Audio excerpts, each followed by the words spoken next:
Parabola, parabola, parabola. जब maths practical life में दिखे तो पढ़ाई का मजा और भी ज्यादा डबल हो जाता है। हमारा जो चैप्टर पॉलिनोमियल है उसमें हमें भर भर के क्वाड्रेटिक पॉलिनोमियल के बारे में पढ़ना है, जिसका ग्राफ आपको यहाँ हाथी की सूंड से निकलते हुए पानी के रूप में दिख रहा होगा। तो ये जो शेप बन रही है ये पैराबोला की शेप है, यानी कि क्वाड्रेटिक पॉलिनोमियल की शेप है, यानी कि a² + bx + c की शेप है। तो अब तो आप लोग बहुत अच्छे से ये समझ ही गए होंगे कि हम चारों तरफ पॉलिनोमियल से घिरे हैं। हर एक शेप जो हम अपने आसपास देखते हैं वो किसी न किसी पॉलिनोमियल का ग्राफिकल रिप्रेजेंटेशन है।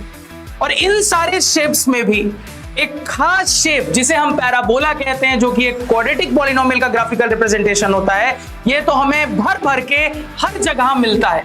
और हमें अपने इस चैप्टर के अंदर इसी क्वाड्रेटिक पॉलिनोमियल के बारे में सब कुछ पढ़ना है। तो आप बिना टाइम वेस्ट किए हुए अपने चैप्टर पॉलिनोमियल की कहानी को शुरू करते हैं। नेताजी को नमस्कार। हेलो मेरे प्यारे प्यारे निंजास, मैं हूं आपका मैथ्स मेंटर प्रिंस से, और एक और शानदार, जानदार, मजेदार से वन शॉट के साथ आप सभी के सामने प्रस्तुत हो चुका हूं। तो आज का सेशन बहुत स्पेशल, बहुत खास होने वाला है, क्योंकि एक छोटू से और मजेदार से सेशन में अपने क्लास 10th के एक बहुत इंपॉर्टेंट चैप्टर पॉलिनोमियल्स को ताबड़तोड़ तरीके से कंप्लीट करेंगे, इस गारंटी के साथ कि आपके बोर्ड एग्जाम में इस चैप्टर से कोई भी सवाल आ जाए, कितने भी नंबर का सवाल आ जाए, चाहे आपने बेसिक मैथ लिए या फिर स्टैंडर्ड मैथ, आप उस सवाल को जरूर से सॉल्व करोगे। तो आओ कहानी को स्टार्ट करते हैं। क्यों रे सांबा, क्या सोच के आए थे कि पॉलिनोमियल्स का वन शॉट मिलेगा? अरे नहीं भाई, हम सीखने वाले हैं, हम आज जानने वाले हैं दोस्ती की कहानी। तुम कहोगे अरे सर पागल वागल हो गए हो क्या, स्क्रू ढीला हो गया है क्या? हम तो पॉलिनोमियल का वन शॉट देखने आए थे, आप कब से दादी अम्मा की तरह कहानी सुनाने लगे?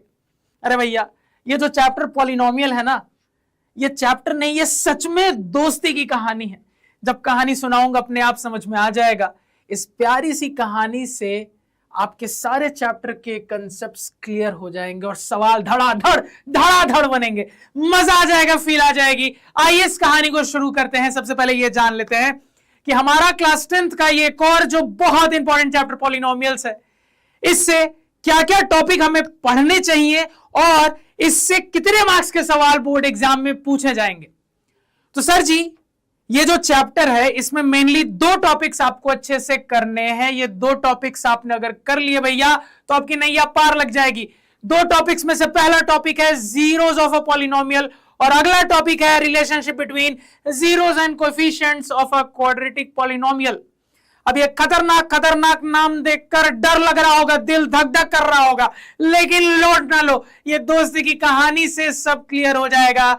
ये खतरनाक चीजें भी इजी लगने लगेगी। अब अपने दूसरे सवाल पे आ जाते हैं भैया। अगर आपने बेसिक मैथ ली है या फिर आपने स्टैंडर्ड मैथ्स लिया, फर्क नहीं पड़ता है। हर साल बोर्ड एग्जाम में इस चैप्टर से लगभग 5 मार्क्स के सवाल पूछे जाते हैं। इस साल भी 5 मार्क्स के सवाल पूछे जाएंगे। तो आओ अपनी इस दोस्ती की कहानी को बिना टाइम वेस्ट किए हुए शुरू करते हैं। तो ये जो कहानी है ना, ये कहानी दो दोस्तों के बीच की है।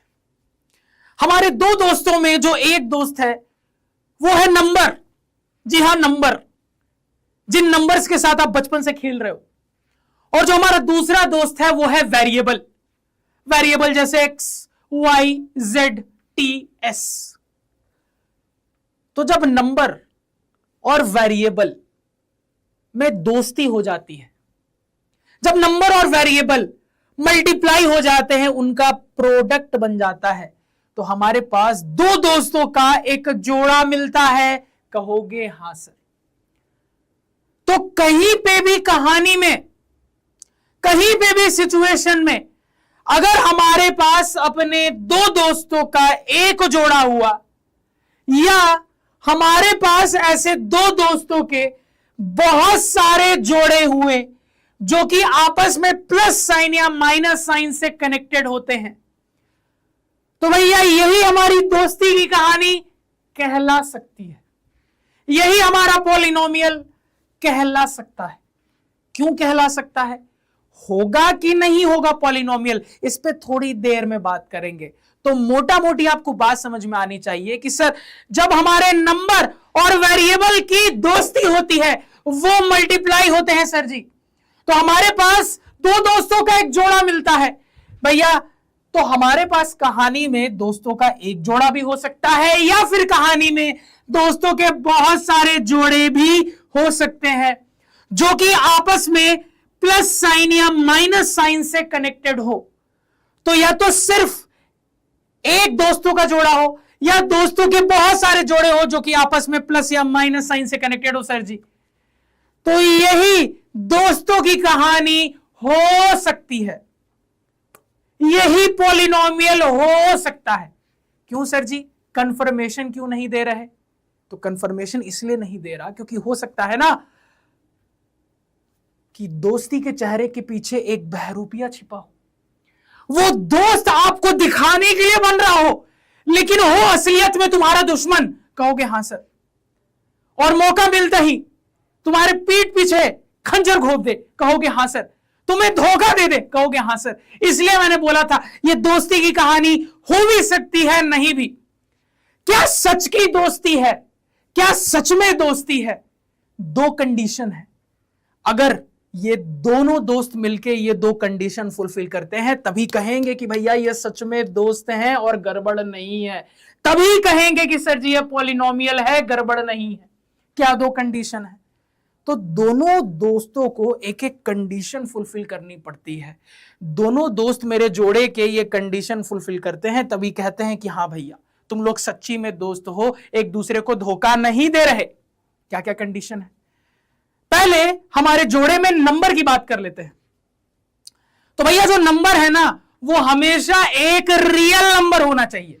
क्या याद रखोगे कि सर हमारे दोस्ती का जो जोड़ा होगा उसमें नंबर है, वेरिएबल है। हाँ सर।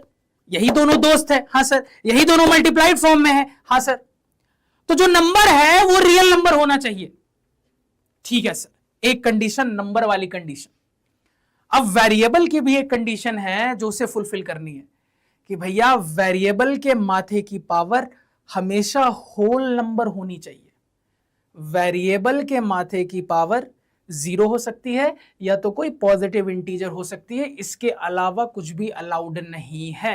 तो याद रखना वेरिएबल की माथे की पावर हमेशा कोई ना कोई होल नंबर होनी चाहिए और कोई भी पावर अलाउड नहीं है।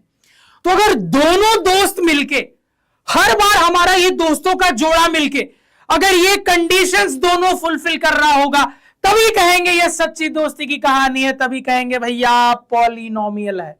मजा आया सुन के? कहोगे सर बहुत मजा आया। तो भैया अगर आपको ये बात समझ में आ गई है तो अब आप अपने एक्सप्रेशन को देख के पहचान सकते हो कि सच्ची मुच्ची की दोस्ती है या धोखेबाजी चल रही है। अब आप समझ गए हो कि पॉलिनोमियल कैसे पहचानना है। कहोगे हां सर। तो अगर मैं इस कहानी को यहां पे अप्लाई करो तो मैं कह दूंगा कि सर देखो, सबसे पहले यहां पे देखें तो दिख रहा है सर जी ये जो दोस्तों का जोड़ा है number variable, number real number है, थम्स अप। वेरिएबल की माथे की पावर होल नंबर है, थम्स अप। ये लोग सच्चे दोस्त हैं। आगे चलते हैं सर जी, आगे इनका कहिएगा number real number, thumbs up. Sir variable के माथे की पावर कुछ नहीं है मतलब 1 है यानी कि होल नंबर। हाँ सर, थम्स अप। यहां भी दोस्ती की कहानी निभ रही है सर जी। अगेन आगे चलते हैं, कहिएगा कि sir number real number, thumbs up. Variable के माथे की power whole number, thumbs up. तो सर हर जगह कहानी फुलफिल हो रही है, मतलब कि सर यहां सच में दोस्ती है, यानी कि सर ये एक्सप्रेशन पॉलिनोमियल है।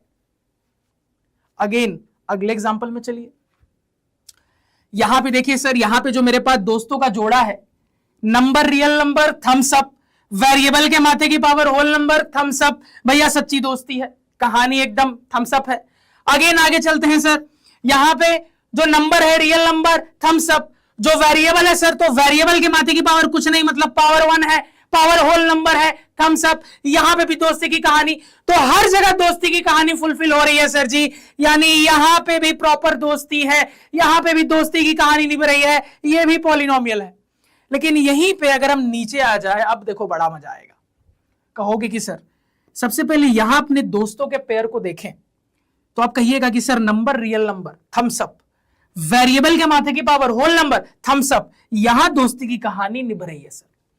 यहां पे देखें सर जी, तो number real number, thumbs up. Variable के माथे की पावर होल नंबर नहीं है, मतलब कि सर दोस्त के रूप में बहरूपिया, दोस्त के रूप में दुश्मन छिपा था। यानी कि सर यहां पूरी पूरी दोस्ती की कहानी नहीं है, तो दोस्ती की कहानी थोड़ी भी फेल हुई भैया अब पूरे को खत्म कर देगा। दोस्ती की कहानी एक बार भी फेल हुई तो उसको पॉलिनोमियल नहीं कह सकते।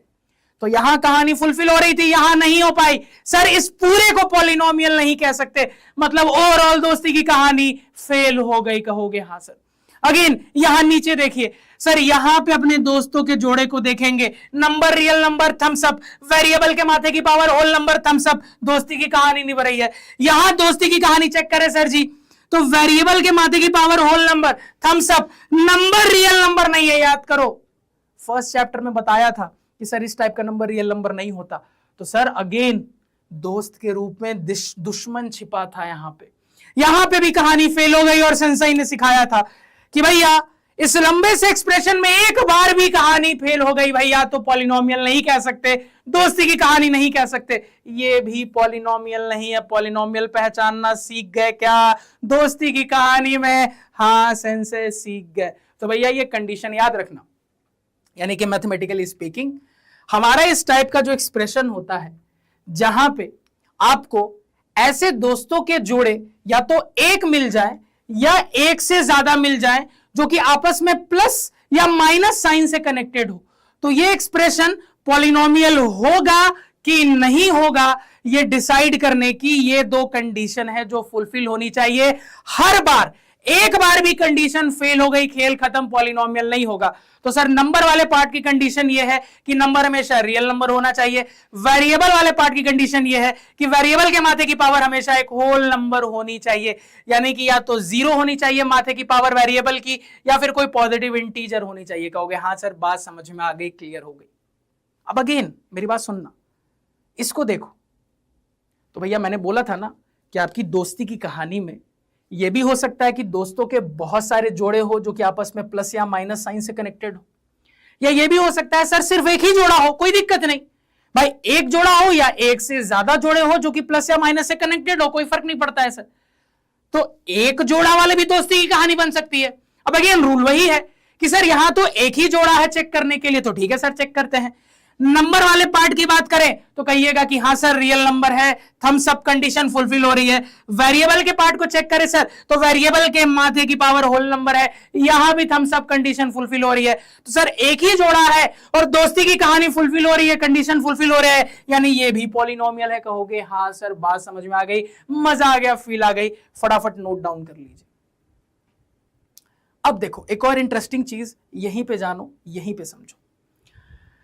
सर यहां पे आप कहोगे कि सर x की पावर 0 लिखा था साथ में मल्टीप्लाइड फॉर्म में 7 के साथ, तो सर x की पावर 0 तो 1 होता है। हां सर, तो 7 इंटू 1 7 आ जाएगा। हां सर, तो मैंने ऐसा क्यों करके लिखा था?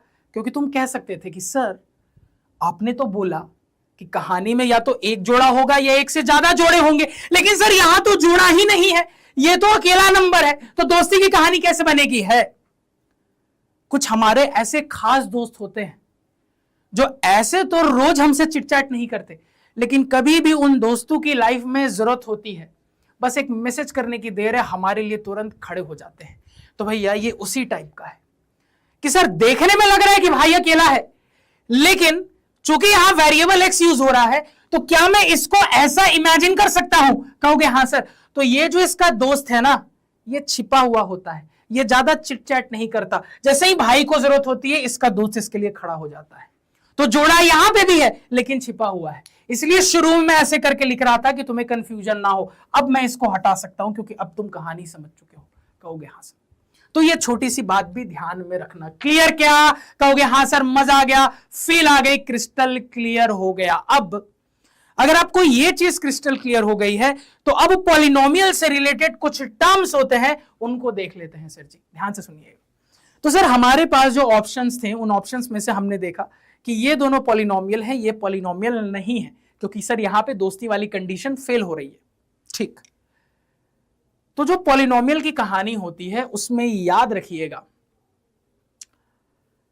कि सर जो हमारे दोस्तों का जोड़ा होता है ना, जो हमारे दोस्तों का पेयर होता है, उसको हम टर्म्स ऑफ ए पॉलिनोमियल कहते हैं।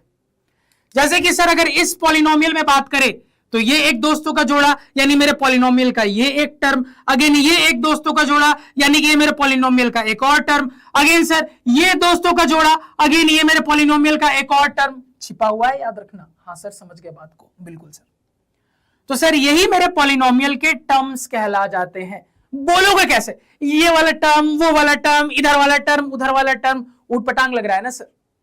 अगर मैं एक बड़ी सी भीड़ में कहूं इधर आओ इधर आओ, तो भीड़ में सब सोचेंगे ना किसको बुला रहा है। इधर आओ करने से थोड़ी ना होता है भाई, नाम लेके बुलाओ या कुछ पर्टिकुलर चीज बताओ जो उसके पास है कि वही पर्टिकुलर इंसान समझे। तो जैसे मैंने बोला अरे भाई रेड मफलर वाले भैया प्लीज इधर आइएगा, तो समझ गया अच्छा रेड मफलर वाले भैया। तो ये टर्म वो टर्म करूंगा तो नहीं समझ में आएगा। तो टर्म पुकारने का एक तरीका होना चाहिए ना। हाँ सर, तरीका क्या होता है? वेरिएबल की मदद से पुकारते हैं। जैसे मैं इसको कैसे पुकारूंगा? एक्स स्क्वायर वाला टर्म है। अच्छा सर जी, इसको कैसे पुकारूंगा? एक्स की पावर 1 वाला टर्म है, या फिर कह लो सर एक्स वाला टर्म है। कहोगे हाँ सर जी। इसको कैसे पुकारते हैं सर जी?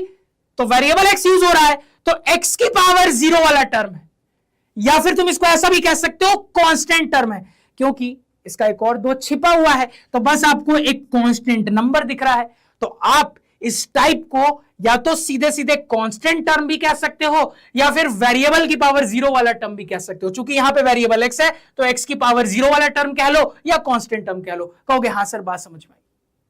अगेन इसी तरीके से इस वाले पॉलिनोमियल में बात करेंगे तो कह दीजिएगा कि सर ये एक टर्म है, अगेन ये एक टर्म है, तो इस पॉलिनोमियल में टोटल 3 टर्म्स, इस पॉलिनोमियल में टोटल 2 टर्म्स है। कहोगे हाँ सर बात समझ में आई, बात फिर से क्लियर हो रही है। अगेन पुकारने का तरीका कि सर ये कौन सा टर्म है? z की पावर 100 वाला टर्म है। ये कौन सा टर्म है? z की पावर 1 वाला टर्म है, या फिर कह लो z वाला टर्म है। ठीक है सर जी, बात समझ में आ गई कि टर्म पहचानना कैसे है, टर्म पुकारना कैसे है, दोनों बात समझ गए। अगेन ये भी तो पॉलिनोमियल है। कहोगे हाँ सर ये भी पॉलिनोमियल है। अब इसके लिए कहिएगा कि सर यहां तो एक ही टर्म है। हाँ सर एक ही टर्म है, तो ठीक है सर एक ही टर्म है, पुकारेंगे कैसे? टी वाला टर्म, या फिर कह लो टी की पावर 1 वाला टर्म। कहोगे हाँ सर। टर्म की कहानी समझ गए? हाँ सर समझ गए। अब आगे चलते हैं। अब ये समझते हैं कि सर कोएफिशिएंट किसको कहते हैं। तो मेरे हर दोस्ती के पेयर में, मेरे हर दोस्तों के जोड़े में जो नंबर वाला पार्ट होता है ना, जो मेरा नंबर वाला दोस्त होता है हर जोड़े में, ये नंबर वाला दोस्त जब हम उसके साइन के साथ कंसीडर करते हैं तो मेरे टर्म का कोएफिशिएंट कहला जाता है। अपनी बात रिपीट करूंगा कि सर कहानी में बहुत सारे टर्म भी हो सकते हैं या सिर्फ एक टर्म भी हो सकता है, तो किसी भी टर्म का कोएफिशिएंट क्या होगा? अगर आपसे कोई पूछे कि भैया इस फलाने टर्म का कोएफिशिएंट बताओ, इस ढिमकाने टर्म का कोएफिशिएंट बताओ, वो वाले टर्म का कोएफिशिएंट बताओ, ये वाले टर्म का कोएफिशिएंट बताओ, z की पावर 1 वाले टर्म का कोएफिशिएंट बताओ, x स्क्वायर वाले टर्म का कोएफिशिएंट बताओ, तो इसका क्या मतलब हुआ सर? कैसे बताते हैं किसी टर्म का कोएफिशिएंट?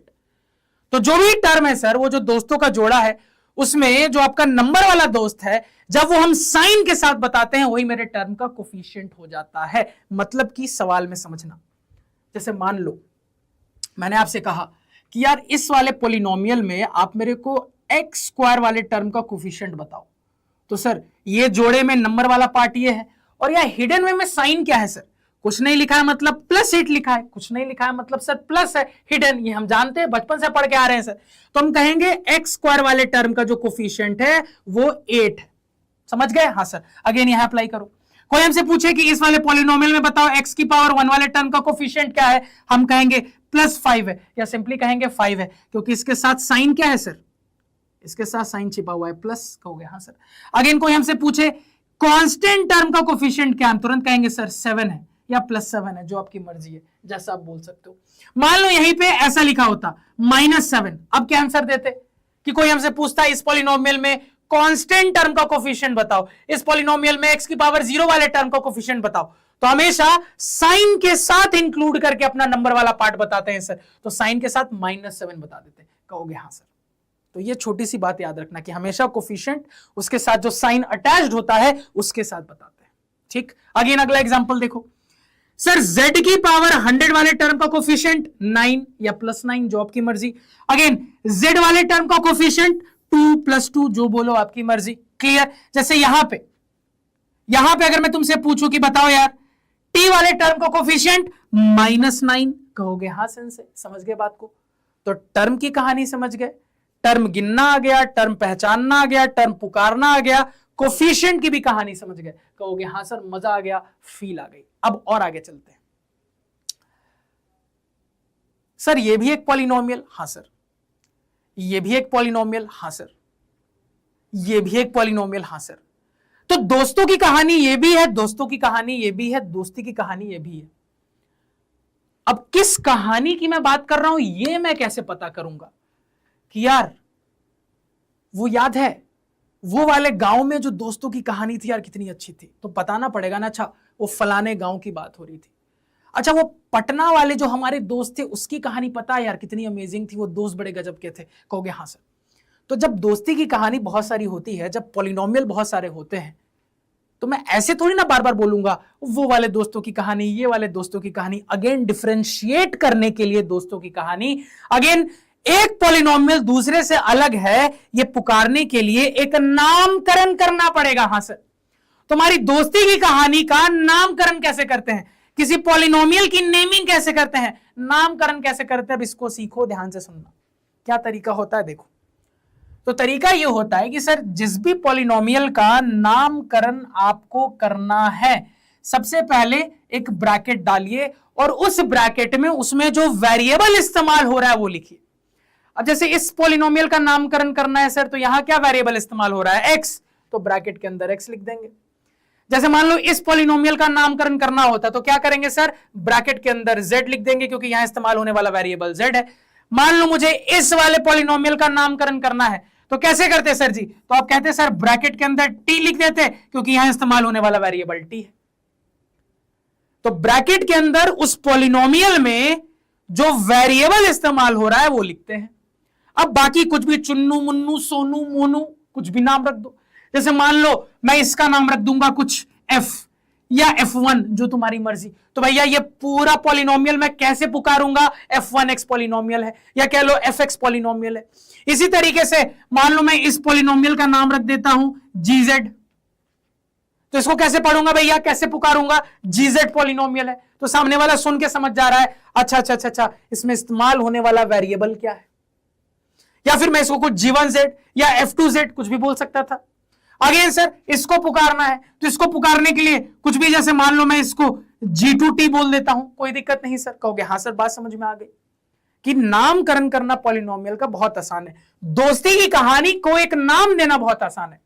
ब्रैकेट के अंदर उसमें इस्तेमाल होने वाला वेरिएबल लिख दो और बाहर चुन्नू मुन्नू सोनू मोनू कुछ भी बोल दो। जैसे मान लो इसको मैंने बाहर f1 बोल दिया, इसको बाहर g बोल दिया, इसको बाहर g2 बोल दिया और फिर पूरा पढ़ के सुना दो तो समझ जाओ किस पॉलिनोमियल की बात हो रही है। मैंने पूरा पढ़ दिया, f1x मतलब इसकी बात हो रही है, gz मतलब इसकी बात हो रही है, g2t मतलब इसकी बात हो रही है, कहोगे हाँ सर बात समझ में आ गई। तो दोस्ती की कहानी का नामकरण कैसे करते हैं, पॉलिनोमियल की नेमिंग कैसे करते हैं, उसका रिप्रेजेंटेशन कैसे करते हैं, ये भी हमने यहां पे बहुत अच्छे से ताबड़तोड़ तरीके से सीख लिया सर जी। क्लियर, कहोगे हाँ सर एकदम मक्खन की तरह स्मूथली क्लियर हो गया है। चलिए अब वहां पे जो मैंने आपको सिखाया उसी को यहां पे मैंने रिप्रेजेंट कर दिया है जनरल फॉर्म में, कि जब रिवाइज करो तो दिक्कत ना हो। कि भैया मान लो मैंने एक पॉलिनोमियल का नामकरण किया था, उसमें इस्तेमाल होने वाला वेरिएबल x था और मैंने नाम पुकारा चुन्नू, मैंने नाम बोला f, तो ये जो हमारा fx पॉलिनोमियल है सर जी, ये इसी टाइप का होगा। मैंने आपको बोला कि या तो मेरे पॉलिनोमियल की कहानी में सिर्फ एक दोस्तों का जोड़ा होगा या बहुत सारे जोड़े होंगे जो कि या तो प्लस साइन से या तो माइनस साइन से कनेक्टेड होंगे। यहां पे भी कुछ ऐसा ही दिख रहा है कि सर देखो नंबर का पार्ट वेरिएबल का पार्ट एक जोड़ा, नंबर का पार्ट वेरिएबल का पार्ट जोड़ा, नंबर का पार्ट वेरिएबल का पार्ट जोड़ा, एंड सो ऑन, ये कहानी चल रही है। और ये सब आपस में प्लस साइन से कनेक्टेड है, ये माइनस साइन से भी कनेक्टेड हो सकते थे, ये भी हो सकता था कुछ प्लस साइन से कनेक्टेड हो कुछ माइनस साइन से कनेक्टेड हो। कहोगे हाँ सर बात समझ में आ रही है। तो पॉलिनोमियल हमारा इसी तरीके का तो दिखता है, कहोगे हाँ सेंसे, लेकिन कहीं यहां दोस्त के रूप में कोई बहरूपिया तो नहीं, कोई दुश्मन तो नहीं घुसा है सर। तो भैया दोनों दोस्तों को हर जोड़े में दोस्ती का टेस्ट देना पड़ता है। तो सर ये कंडीशन याद रखना, क्या कंडीशन है, तो सर जो हमारा नंबर वाला पार्ट होता है उसकी कंडीशन होती है कि भैया वो हमेशा रियल नंबर होना चाहिए, और जो वेरिएबल वाला पार्ट होता है उसकी कंडीशन होती है वेरिएबल के माथे की पावर हमेशा एक होल नंबर होना चाहिए। कहोगे हाँ सर, बात समझ में आ गई। बाकी मैंने आपको समझा दिया था कोफिशिएंट किसको कहते हैं, टर्म किसको कहते हैं, तो यहां तक में किसी को दिक्कत होगी नहीं, एक झलक फटाफट देख लो। चलिए बहुत ही बढ़िया। तो अब तुम लोग बेसिक समझ गए हो, तो धड़ाधड़ जवाब दो। यहां पे आपको पहचानना है कि कौन सा पॉलिनोमियल है, कौन सा पॉलिनोमियल नहीं है। यानी आपको पहचानना है कि कौन सी सच्ची मुच्ची दोस्ती की कहानी है और कौन सी दोस्ती की कहानी नहीं है। तो सर लॉजिक आता है, दिमाग लगाना जानते हैं, फटाफट दिमाग लगाते हैं, मजा आएगा। ध्यान से सुनना। देखो तो अब तुरंत यहां पे कहिएगा कि सर सबसे पहला वाला क्या है। सबसे पहला वाला है sir 2z² by 5 plus z। अब यहां पे सर जी अगर हम देखें तो ठीक है सर, दो टर्म्स वाला है ये। अब पॉलिनोमियल है कि नहीं, तो हर जगह दोस्ती की कहानी टेस्ट होगी। कहोगे हाँ सर बिल्कुल होगी। सबसे पहले कहानी यहां पे टेस्ट करें तो तुरंत समझ में आ रहा है कि सर नंबर वाला पार्ट क्या है 2/5 इंटू वेरिएबल वाला पार्ट क्या है z की पावर 2। तो ठीक है सर जी, यहां पे दोस्ती की कंडीशन फिट बैठ रही है। ये नंबर रियल नंबर है और वेरिएबल की माथे की पावर होल नंबर है, तो यहां तो कोई दिक्कत नहीं है सर जी, यहां सॉर्टेड है मामला। यहां पे देखें तो ध्यान से हड़बड़ाना मत, क्योंकि सर अगर z लिखा है तुम कहोगे सर नंबर तो गायब है। अरे भैया, क्या मैं इंटू 1 किसी भी चीज के साथ इमेजिन नहीं कर सकता? बिल्कुल। तो क्या मैं z को 1 इंटू z नहीं लिख सकता? कहोगे हाँ सर बिल्कुल। तो लो नंबर वाला पार्ट भी आ गया, छिपा हुआ था भाई, छिपा हुआ था। ये भी जो मैंने लास्ट स्लाइड में एग्जांपल बताया था उसी की तरह यहां पे भी है कि कई बार वेरिएबल छिप जाता है दो दोस्तों में, कई बार नंबर छिप जाता है दो दोस्तों में। तो छिप भी जाए तो हड़बड़ाना मस्त। एक बार अपने दोस्त को आवाज निकालोगे, आवाज लगाओगे राजू आ जाओ बचाने के लिए, तुरंत दौड़ा दौड़ा आ जाएगा तुम्हारे पास। जैसे यहां आ गया कहोगे हाँ सर। तो यहां पे भी जो दोस्ती की कहानी है सर, कंडीशन फुलफिल हो रही है। बिल्कुल सर, रियल नंबर है, वेरिएबल की माथे की पावर होल नंबर है, तो हर जगह कंडीशन फुलफिल हो रही है, मतलब सर ये पॉलिनोमियल है। कहोगे हाँ सर।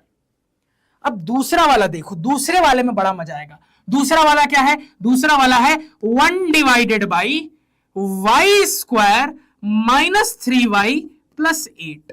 अब देखो बड़े मजे की चीज, अगर सिर्फ ये लिखा होता y² - 3y + 8 तब तो हम तुरंत कहते कि सर देखो दोस्ती की कहानी कंडीशंस के साथ यहां पे भी निभ रही है, अच्छी बात है, यहां पे भी निभ रही है, अच्छी बात है, यहां पे भी निभ रही है, अच्छी बात है सर, तब मैं इसको पॉलिनोमियल कह देता। लेकिन यहां पे 1 करके बोल दिया तो 1/a को a की पावर -1 लिख सकते हैं, हमने पढ़ा है। तो इसी को मैं ऐसा लिख सकता हूं सर y² - 3y + 8 होल की पावर -1। क्या मैं ऐसा लिख सकता हूं इसी को? कहोगे हाँ सर बिल्कुल लिख सकते हैं। अब जैसे ही मैंने इस चीज को ऐसा लिख दिया तो अब समझना सर 3 टर्म पे पावर -1, इसका एक्सपेंशन कैसा होगा मुझे नहीं पता भाई। कहीं पे अगर होल स्क्वायर रहता तो हम एक्सपैंड करके लिखना जानते हैं, होल क्यूब रहता है एक्सपैंड करके लिखना जानते हैं। सर पावर -1 को एक्सपैंड कैसे करना है? सर ये तो हमारे सिलेबस में नहीं है, नहीं पढ़ना है। बात आपकी सही है, आपके सिलेबस में नहीं है, नहीं पढ़ना है, लेकिन ये सवाल आपके सिलेबस में है। तो सर एक्सपैंड क्या होगा ये नहीं पता, लेकिन ये जरूर पता है कि सर अगर ये 3 टर्म वाले एक्सप्रेशन पे होल पावर -1 है तो ये -1 का इंपैक्ट हर जगह आएगा। कहोगे हाँ सर ये तो बात सही है, -1 का इंपैक्ट हर जगह तो आएगा।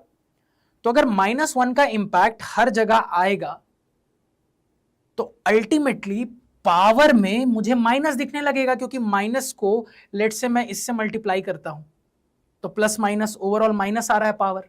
अगेन इस पावर -1 को पावर 1 से मल्टीप्लाई करता हूं, पावर फिर से -1 आ रहा है सर जी। तो कुछ समझ में आ रहा है कि सर सबके लिए श्योर नहीं हूं, लेकिन यह पक्की बात है कि चूंकि पावर जो है सर ये -1 है ओवरऑल, तो इसका जब इंपैक्ट पड़ेगा तो ये इन वेरिएबल्स की पावर को नेगेटिव बनाएगा, और वेरिएबल की पावर नेगेटिव हो गई मतलब दोस्ती की कंडीशन ब्रेक हो गई। कंडीशन क्या थी सर दोस्ती की? तो एक रियल नंबर वाली कंडीशन थी और एक थी वेरिएबल की पावर होल नंबर होनी चाहिए। अब सर अगर पावर नेगेटिव हो गई वेरिएबल की तो वेरिएबल की पावर होल नंबर तो रही नहीं। कहोगे हाँ सर, तो कंडीशन ब्रेक हो गई, इसलिए सर जी ये तो पॉलिनोमियल नहीं होगा। तो थोड़ा सा इंटरेस्टिंग टाइप का सवाल था, लॉजिक समझ जाना, लॉजिक इंपॉर्टेंट है सर जी, डिटेल में जाने की जरूरत नहीं है, बस सोचने का लॉजिक इंपॉर्टेंट है। क्योंकि देखो अगर एक्सपैंडेबल होता जैसे होल स्क्वायर होल क्यूब तब तो आप एक्सपैंड करके लिख देते और आराम से एक एक करके चेक कर लेते। लेकिन -1 पावर का एक्सपेंशन तो तुम नहीं जानते हैं ना, तुम्हारे सिलेबस में नहीं है, 11th में जाके पढ़ोगे बाइनोमियल थ्योरम में, 10th में तो नहीं है ना। तो 10th में हल्का क्या लॉजिक लगा सकते हो, तो 10th लेवल पे तुम ये वाला लॉजिक लगा के अपना आंसर दे सकते हो। इंपॉर्टेंट क्वेश्चन सर जी। चलिए थर्ड सवाल पे आ जाते हैं सर। थर्ड सवाल क्या है, 2x² - 3 √x + 7। अब देखो यहां पे मजा आएगा। तो सर यहां पे अगर मैं अपने दोस्ती का जोड़ा देखूं तो रियल नंबर है, पावर होल नंबर है वेरिएबल की, यहां सही है सर। अगेन यहां पे मान लो देखूंगा तो 7 के साथ इसका 2 छिपा हुआ है, वेरिएबल x यूज हुआ है, तो मैं इसको इंटू x की पावर 0 लिख सकता हूं। कहोगे हाँ सर, तो ठीक है सर, रियल नंबर है, वेरिएबल के माथे की पावर होल नंबर है, यहां पे भी दोस्ती निभ रही है सर, कोई दिक्कत नहीं। प्रॉब्लम यहां हो गई, क्यों प्रॉब्लम यहां हो गई सर, क्योंकि आप यहां पे कहिएगा कि सर रियल नंबर है और इंटू √x है, √x का मतलब हो गया x की पावर 1/2, तो वेरिएबल के माथे की पावर होल नंबर नहीं है सर, दोस्ती टूट गई, यहां कंडीशन फुलफिल नहीं हो रही है। तो मैंने क्या बोला था, एक जगह भी प्रॉब्लम हुई तो पॉलिनोमियल नहीं कह सकते, पॉलिनोमियल नहीं होगा। मजा आया, हाँ सर आया। अब आगे आ जाते हैं, सबसे पहले इसको देखते हैं। कहोगे सर सिर्फ 9 लिखा है, सिर्फ 9 लिखा है, अब यहां क्या वेरिएबल यूज हुआ है मुझे तो पता नहीं। यहां पे अगर मैं सिर्फ 9 लिख दूं, क्या वेरिएबल यूज हुआ है मुझे तो पता नहीं सर। ठीक है, मान लो मैंने तुमको बता दिया, मान लो तुमको मैंने बता दिया वेरिएबल यूज हुआ है y, तो अगर मैंने बता दिया वेरिएबल यूज हुआ है y, तो तुम इसको ऐसे लिख सकते हो 9 × y की पावर 0। अब तो मामला सॉर्ट है, हाँ सर बिल्कुल मामला सॉर्ट है। और मैंने आपको बताया था कि सर एक टर्म वाला भी पॉलिनोमियल हो सकता है, तो ठीक है सर ये एक टर्म वाला है। क्या कंडीशंस फुलफिल हो रही है, हाँ सर रियल नंबर है, वेरिएबल के माथे की पावर होल नंबर है, ये भी पॉलिनोमियल होगा, कोई दिक्कत नहीं है सर जी, कोई समस्या नहीं है सर जी। और ये बड़ा इंटरेस्टिंग है, इंटरेस्टिंग इसलिए है कि अगर मैं तुमको बोल दूं कि भैया मेरा पॉलिनोमियल है मान लो 100, तो तुम अभी बता नहीं सकते यहां वेरिएबल क्या है जब तक मैं तुमको बताऊंगा नहीं, क्योंकि बताऊंगा तब तुम इस तरीके से लिख पाओगे। लेकिन अगर मैंने ऐसे बोल दिया तुमको कि मेरा पॉलिनोमियल है GZ = 100, अब तुम्हारी खोपड़ी चलेगी। सेंसेई ने सिखाया था कि ये ब्रैकेट के अंदर वाली चीज बता देता है मेरे पॉलिनोमियल का वेरिएबल क्या है, तो ये बता रहा है कि मेरे पॉलिनोमियल का वेरिएबल Z है, मतलब मैं इसको ऐसा लिख सकता हूं। कहोगे हाँ सर, तो ये छोटी सी बात याद रखना कि जब एक टर्म वाला पॉलिनोमियल हो और भैया वेरिएबल छिपा हुआ हो, तो जब तक मैं इस तरीके से रिप्रेजेंटेशन नहीं दूंगा तुम वेरिएबल नहीं बता सकते क्या है, कुछ ना कुछ होगा, क्या होगा नहीं बता सकते जब तक मैं ऐसे लिख के ना दूं। ये छोटी सी बात याद रखना है, ठीक है सर। यानी अल्टीमेटली ये भी क्या है, पॉलिनोमियल है, क्योंकि कंडीशन फुलफिल कर रहा है। तो याद रखना, सिंपली जो नंबर्स हम लिख देते हैं ना, जैसे मैंने लिख दिया 5, 6, 1000, 1 करोड़, वो भी पॉलिनोमियल होता है। क्यों होता है, एक्सप्लेनेशन हमने देख लिया।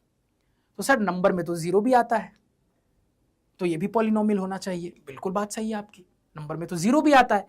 0 को भी मैं मान लो, ध्यान से सुनना, मैं तुमको वेरिएबल बता दूं कि मान लो मैंने बोल दिया वेरिएबल है s, तो ठीक है सर, तो 0 को मैं ऐसा लिख सकता हूं 0 × s की पावर 0, कोई दिक्कत नहीं सर। कंडीशन फुलफिल हो रही है, हाँ सर पॉलिनोमियल होगा। अब देखो 0 के साथ एक मजे की चीज देखो जो बाकी नंबर्स के साथ नहीं है। मैं 0 को ऐसा भी तो लिख सकता हूं, वेरिएबल s पे लिखना है 0 × s की पावर 1000, अभी भी तो आंसर 0 ही आएगा। कहोगे हाँ सर बात तो आप सही बोल रहे हो।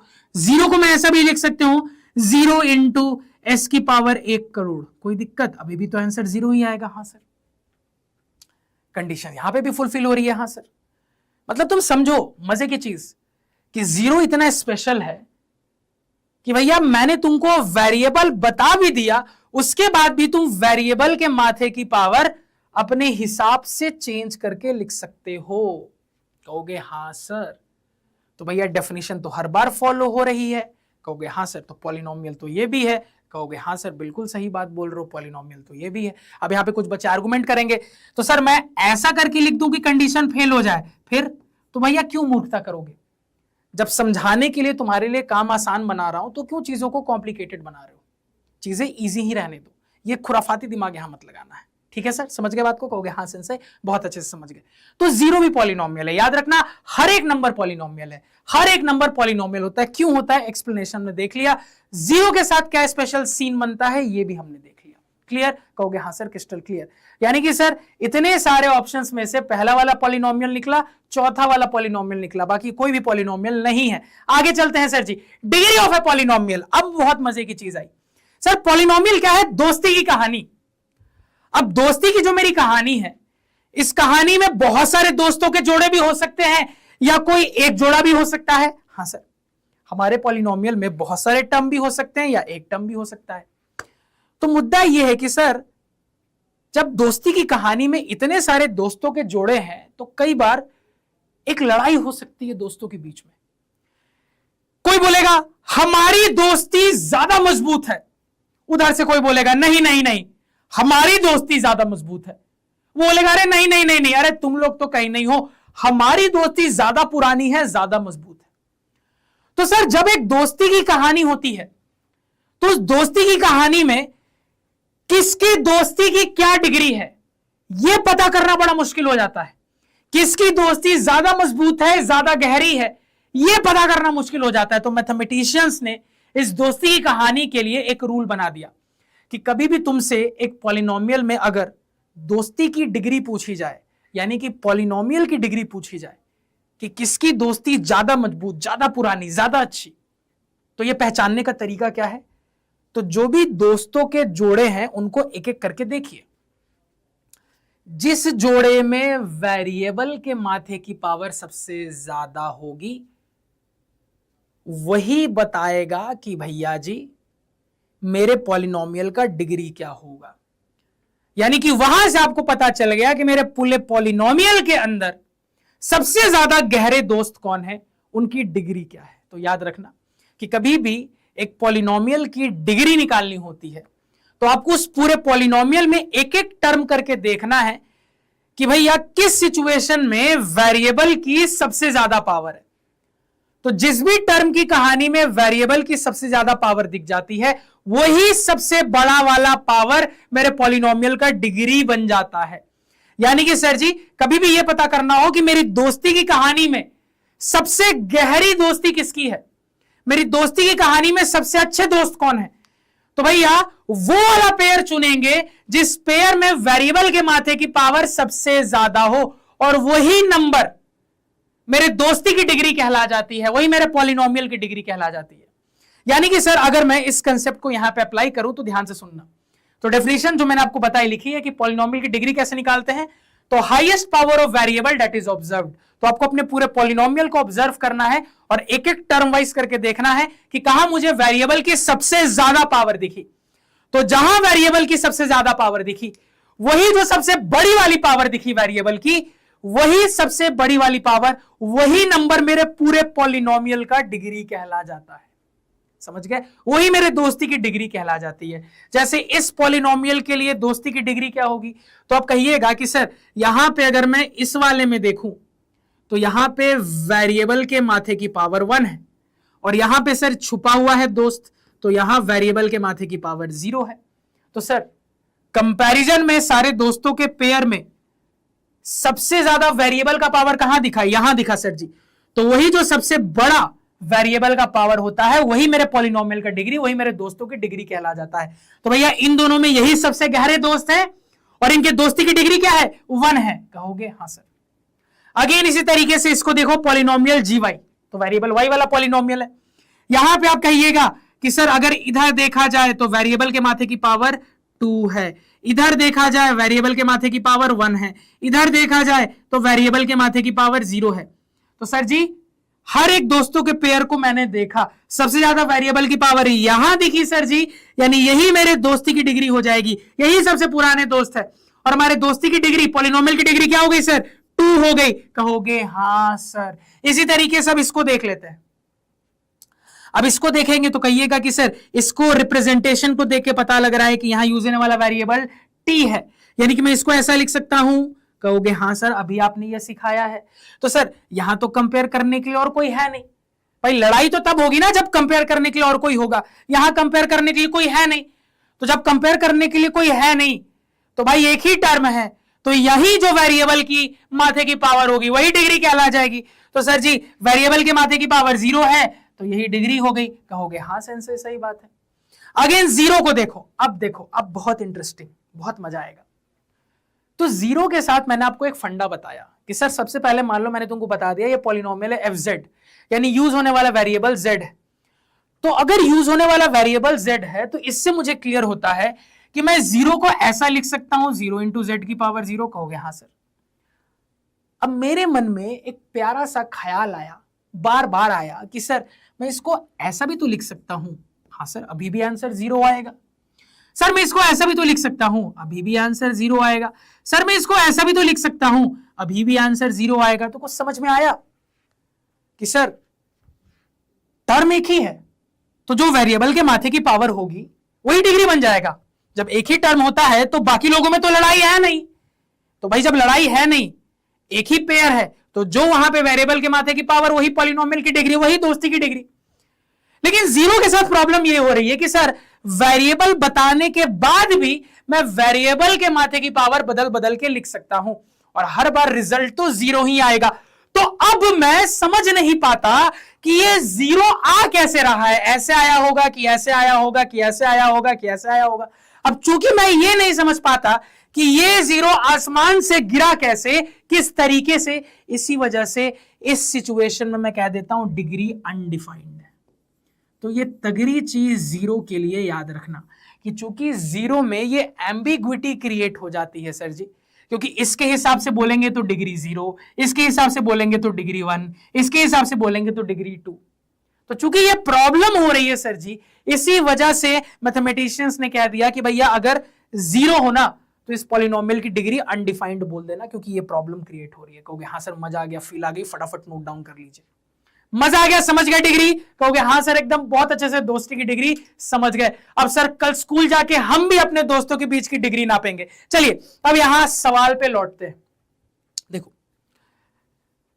पॉलिनोमियल्स की वैरायटी पे भी नामकरण है। जैसे कैसे तो समझना, जो 1 डिग्री का पॉलिनोमियल होता है ना उसको हम लीनियर पॉलिनोमियल कहते हैं। याद रखना, जो 1 डिग्री का पॉलिनोमियल होता है उसको हम क्या कहते हैं? लीनियर पॉलिनोमियल कहते हैं। ठीक है सर, समझ गए।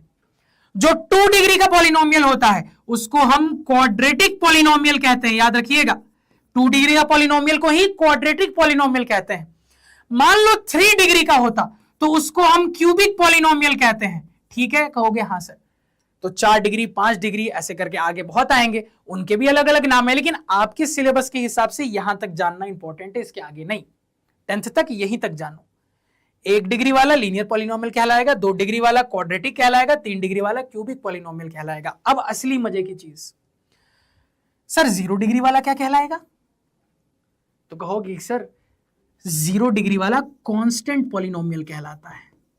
और ये बहुत अच्छे से आपको क्लियर भी हो रहा होगा कि सर जो भी 0 डिग्री वाला पॉलिनोमियल होता है वो सिंपली एक कांस्टेंट होता है। क्लियर हो रहा है ना? वो सिंपली क्या होता है सर? एक कांस्टेंट नंबर होता है। तो इसका नाम बहुत अच्छे से जस्टिफाई हो रहा है। कहोगे हाँ सर बात तो सही है कि चूंकि 0 डिग्री वाला पॉलिनोमियल हमेशा एक कांस्टेंट नंबर रहेगा, इसलिए इसका नाम पड़ गया कांस्टेंट पॉलिनोमियल। तो याद रखना 0 डिग्री वाला पॉलिनोमियल कांस्टेंट पॉलिनोमियल। अगर 0 है तो सर इसको क्या बोलेंगे? तो याद रखना सर है तो ये भी कांस्टेंट, तो इस लॉजिक से तो ये भी कांस्टेंट पॉलिनोमियल होना चाहिए था। नहीं, नाम डिग्री के हिसाब से रखा गया है तो हर जगह लॉजिक मत लगाओ। 0 डिग्री है यानी सिंपली नंबर है, कांस्टेंट पॉलिनोमियल। लेकिन 0 को अलग कैटेगरी में डाल दिया गया क्योंकि 0 स्पेशली के लिए चूंकि डिग्री अनडिफाइंड हो गई तो भैया इसका नाम ही रख दिया गया 0 पॉलिनोमियल। क्या नाम रख दिया गया भैया? 0 पॉलिनोमियल। क्लियर हो गया? कहोगे हाँ सर क्लियर हो गया, बहुत अच्छे से क्रिस्टल क्लियर हो गया। अगेन नंबर ऑफ टर्म्स के बेसिस पे भी डिवीजन है। ये डिवीजन आपने देखा डिग्री के बेसिस पे, नंबर ऑफ टर्म्स के बेसिस पे भी डिवीजन है कि मान लो मेरे पॉलिनोमियल में सिर्फ एक टर्म है, जैसे यहां देखो सिर्फ एक टर्म है तो क्या बोलेंगे? मोनोमियल। मोनो मतलब 1 होता है। मान लो 2 टर्म है, जैसे यहां 2 टर्म है तो क्या बोलेंगे? ऐसे वाले को हम बोलेंगे बाइनोमियल। मान लो 3 टर्म है तो इसको क्या बोलेंगे सर जी? तो 3 टर्म है तो बोलेंगे ट्राइनोमियल एंड सो ऑन। आगे कहानी चलेगी लेकिन आगे से आपको मतलब नहीं है, 3 तक याद रखना। तो सर पॉलिनोमियल्स का डिवीजन भी हमने देख लिया, डिग्री के बेसिस पे भी और नंबर ऑफ टर्म्स के बेसिस पे भी। मजा आया कि नहीं? कहोगे हाँ सेंसे फील आ गई, मजा आ गया। क्या धुआंधार लेक्चर चल रहा है। अब इसी धुआंधार लेक्चर में आगे चलते हैं, आ जाते हैं वैल्यू ऑफ अ पॉलिनोमियल पे क्या होता है वैल्यू ऑफ अ पॉलिनोमियल। तो बहुत आराम से सुनना और समझना क्या है वैल्यू ऑफ अ पॉलिनोमियल। कोई एक पॉलिनोमियल उठा लो चीजों को समझने के लिए। मान लो मैंने अपना ये पॉलिनोमियल उठाया fx is equal to 3x + 5। तो डेफिनेशन कहती है कि सर आपका जो भी पॉलिनोमियल है वहां पे जब मैं वेरिएबल की जगह पे कोई रियल नंबर पुट करूंगा और फिर सिंप्लीफाई करूंगा, तो सिंप्लीफाई होने के बाद जो वैल्यू आएगी वही कहला जाता है value of the polynomial at that real number. क्या मैंने बोला कि सर मान लो मेरे पास कोई पॉलिनोमियल है, मुझे इस पॉलिनोमियल की वैल्यू निकालनी है, तो भैया वेरिएबल की जगह पे मैं कोई रियल नंबर पुट करूंगा, तो उस हिसाब से सिंप्लीफाई करूंगा तो पॉलिनोमियल की कोई वैल्यू आएगी। जैसे मान लो मैं x की जगह पे कोई रियल नंबर 0 डाल देता हूं, तो x की जगह पे 0 पुट करूंगा तो मेरे पॉलिनोमियल की सिंप्लीफिकेशन के बाद एक वैल्यू आएगी, तो मैं कहूंगा कि यही value of polynomial at x is equal to 0। मान लो मैं x की जगह पे 10 पुट करूंगा, तो x is equal to 10 put करूंगा, फिर से पॉलिनोमियल की कोई वैल्यू आएगी, तो मैं कहूंगा ये है value of the polynomial at x is equal to 10। Again मान लो मैं x को 100 पुट करूंगा, सिंप्लीफाई करूंगा, पॉलिनोमियल की कोई वैल्यू आएगी। जैसे मान लो एक करके दिखा देता हूं, x की जगह पे 100 पुट किया तो मेरे पॉलिनोमियल की वैल्यू क्या आ गई, तो सर x की जगह पे 100 डालेंगे तो मेरे पास निकल के आ रहा है वैल्यू ऑफ द पॉलिनोमियल 305। तो मैं कहूंगा कि मेरी वैल्यू ऑफ द पॉलिनोमियल है 305 at x is equal to 100।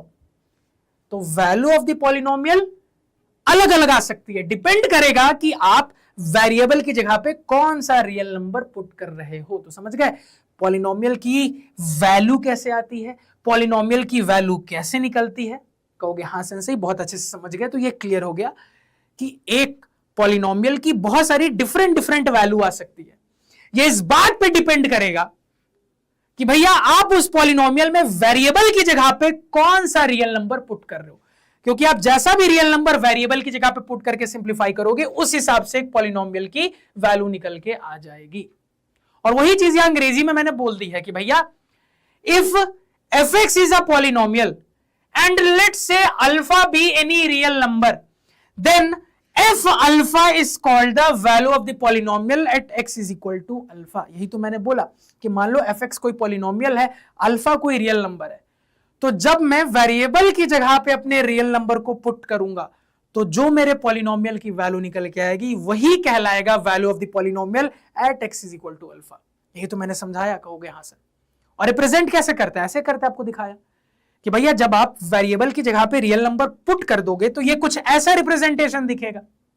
तो बस इसी चीज को ऐसा बोल दिया कि जब आप वेरिएबल की जगह पे रियल नंबर अल्फा पुट कर रहे हो तो ये कैसा दिखने लगेगा, ऐसा दिखने लगेगा। x की जगह पे अल्फा आ गया तो ये f अल्फा बन गया, तो यही f अल्फा तो दे रहा है आपको वैल्यू ऑफ द पॉलिनोमियल। कहोगे हाँ सर, तो value of the polynomial at x is equal to alpha.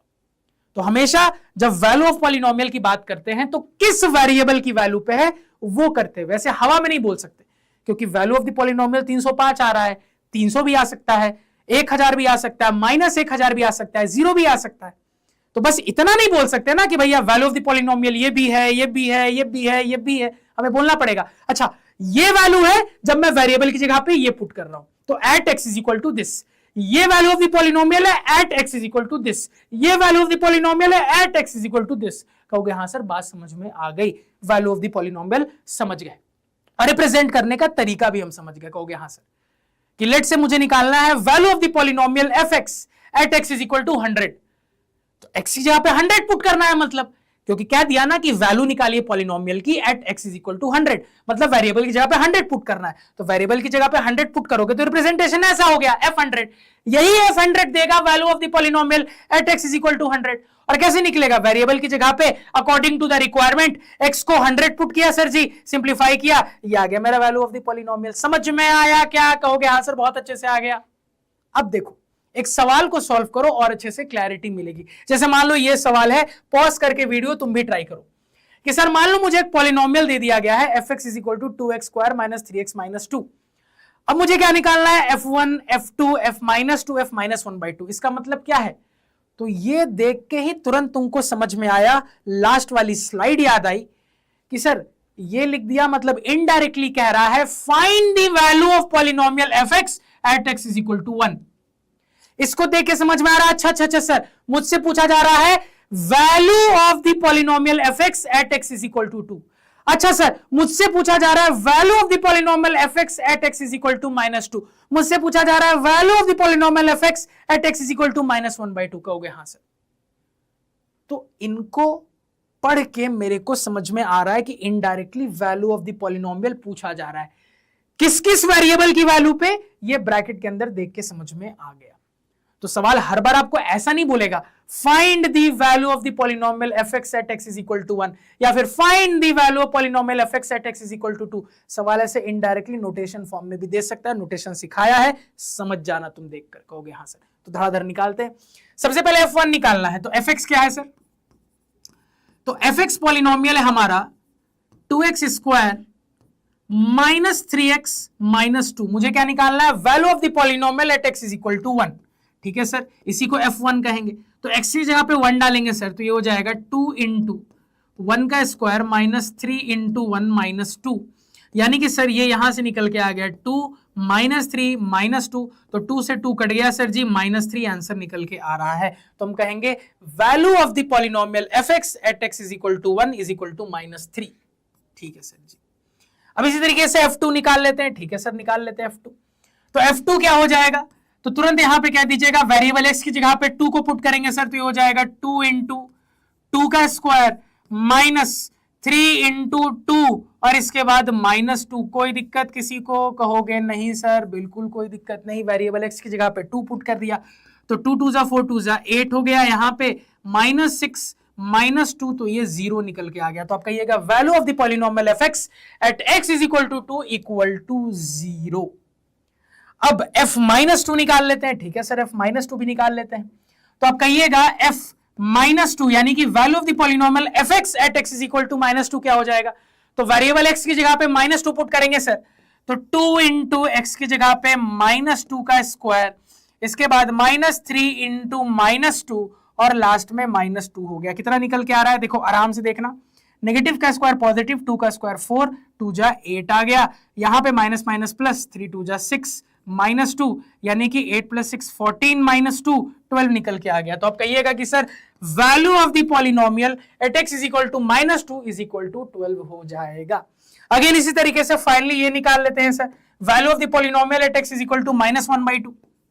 तो f -1/2 बराबर क्या हो जाएगा? तो वेरिएबल x की जगह पे -1/2 डालेंगे, तो 2 इंटू -1/2 का होल स्क्वायर हो गया, -3 इंटू -1/2 हो गया, इसके बाद -2। तो यहां पे क्या निकल के आ रहा है? आराम से देखो, 2 इंटू ये कितना हो गया? नेगेटिव का स्क्वायर पॉजिटिव 1/4, यहाँ पे माइनस माइनस प्लस 3/2 और उसके बाद -2। तो सर देखो यहाँ 2 2 जा 4, दिमाग में करना, 3/2 प्लस 1/2 4/2 यानी कि 2 बचा, 2 -2 0 निकल के आ गया सर जी। तो ये कितना आ रहा है? 0। तो हम कह देंगे value of the polynomial F X at X is equal to -1/2 is 0। ठीक कहोगे हाँ सर, ठीक। तो वैल्यू ऑफ द पॉलिनोमियल क्या होता है, क्या इसका लॉजिक है, कैसा रिप्रेजेंटेशन है, कैसे पढ़ के समझना है, कैसे निकालना है, सब हमने देख लिया। फटाफट पहले स्क्रीनशॉट ले लो। चलिए अब वैल्यू ऑफ द पॉलिनोमियल समझ गए हो, तो जीरो ऑफ अ पॉलिनोमियल क्या होता है? कि ठीक है सर, एक पॉलिनोमियल की वैल्यू कैसे निकालते हैं, एक पॉलिनोमियल की वैल्यू क्या होती है, ये समझ गए। अब ससुरा एक पॉलिनोमियल का जीरो क्या होता है, इसका लॉजिक क्या है, जीरो ऑफ अ पॉलिनोमियल किसको कहते हैं? तो आराम से पहले मैथमेटिकली समझो, फिर ये जो लिखा है समझाऊंगा। तो सर अगर मैं इस पर्टिकुलर पॉलिनोमियल एफ की बात करूं, तो आपने ऑब्जर्व किया कि सर एक ऐसा रियल नंबर था जिसको मैंने वेरिएबल की जगह पे पुट किया, तो पुट करने के बाद जब सिंप्लीफाई करके देखा तो पॉलिनोमियल की वैल्यू 0 आ गई।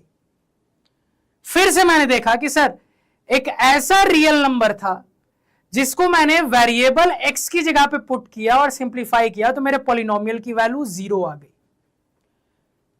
वो रियल नंबर या वो सारे रियल नंबर जिनको मैं अपने पॉलिनोमियल में वेरिएबल की जगह पे पुट करूं और जब सिंप्लीफाई करके देखूं तो मुझे दिखे कि मेरे पॉलिनोमियल की वैल्यू 0 आ रही है, वही रियल नंबर मेरे पॉलिनोमियल के जीरोस कहला जाते हैं। अपनी बात रिपीट करूंगा,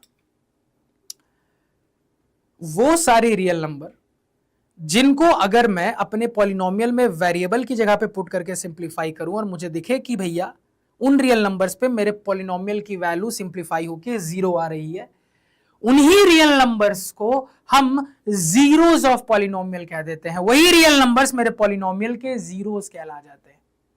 जैसे यहां तुमको समझ में आया कि इस पर्टिकुलर पॉलिनोमियल के 2 जीरोस है, क्योंकि सर 2 ऐसे रियल नंबर मुझे मिले जिसको पुट करने के बाद वेरिएबल की जगह पे मेरे पॉलिनोमियल की वैल्यू 0 आ गई। तो सर यहां से मेरे को समझ में आ रहा है कि इस पर्टिकुलर पॉलिनोमियल fx के 2 जीरोस है। कितने जीरोस है? 2 जीरोस है। एक है 2 और एक और क्या है सर? एक और है -1/2। कहोगे हाँ सही। तो जीरोस ऑफ अ पॉलिनोमियल का लॉजिक भी समझ गए, जीरोस ऑफ अ पॉलिनोमियल क्या होता है वो भी समझ गए। अब तुमको ये डेफिनेशन समझ में आ जाएगी कि भैया वो रियल नंबर अल्फा जिसको मैं वेरिएबल की जगह पे पुट करूं और पुट करने के बाद जब सिंप्लीफाई करूं तो मुझे दिखे कि मेरे पॉलिनोमियल की वैल्यू 0 आ रही है, वही रियल नंबर अल्फा मेरे पॉलिनोमियल का 0 कहला जाता है। हां सर, अब ये लॉजिक, अब ये डेफिनेशन मुझे समझ में आ गया। लेकिन एक प्रॉब्लम है। प्रॉब्लम ये है सर जी कि ऐसे हिट एंड ट्रायल थोड़ी ना करता रहूंगा 0 पता करने के लिए कि मैं एक एक करके नंबर फिट करके देखूं, कभी पटाक 0 डाल दूं, वैल्यू निकाल के देखूं 0 आ रहा है कि नहीं, पटाक 1 डाल दूं, वैल्यू निकाल के देखूं 0 आ रहा है कि नहीं, पटाक -1/2 डाल दूं, वैल्यू निकाल के देखूं 0 आ रहा है कि नहीं। तो मैं एक एक करके नंबर थोड़ी ना फेंक फेंक के करता रहूंगा सर, ऐसे तो मेरा पूरा जीवन निकल जाएगा। मतलब मैं भी बूढ़ा हो जाऊंगा, मेरा बच्चा ये करता रहेगा, वो भी बूढ़ा हो जाएगा, उसका बच्चा ये करता रहेगा, वो भी बूढ़ा हो जाएगा, उसका बच्चा ये करता रहेगा, वो भी बूढ़ा हो जाएगा। तो अगर मैं ऐसे हिट एंड ट्रायल कर करके 0 निकालने लगा तो सर सुबह से शाम हो जाएगी। मेरी बात समझ रहे हो ना? कोई मेथड होना चाहिए, कोई सिस्टमैटिक तरीका होना चाहिए। कभी भी अगर कोई हमें एक पॉलिनोमियल का 0 निकालने को कह दे तो सर एक सिस्टमैटिक लॉजिक होना चाहिए, एक सिस्टमैटिक तरीका होना चाहिए जिससे बढ़े तो मुझे अपने पॉलिनोमियल का 0 पता चल जाए।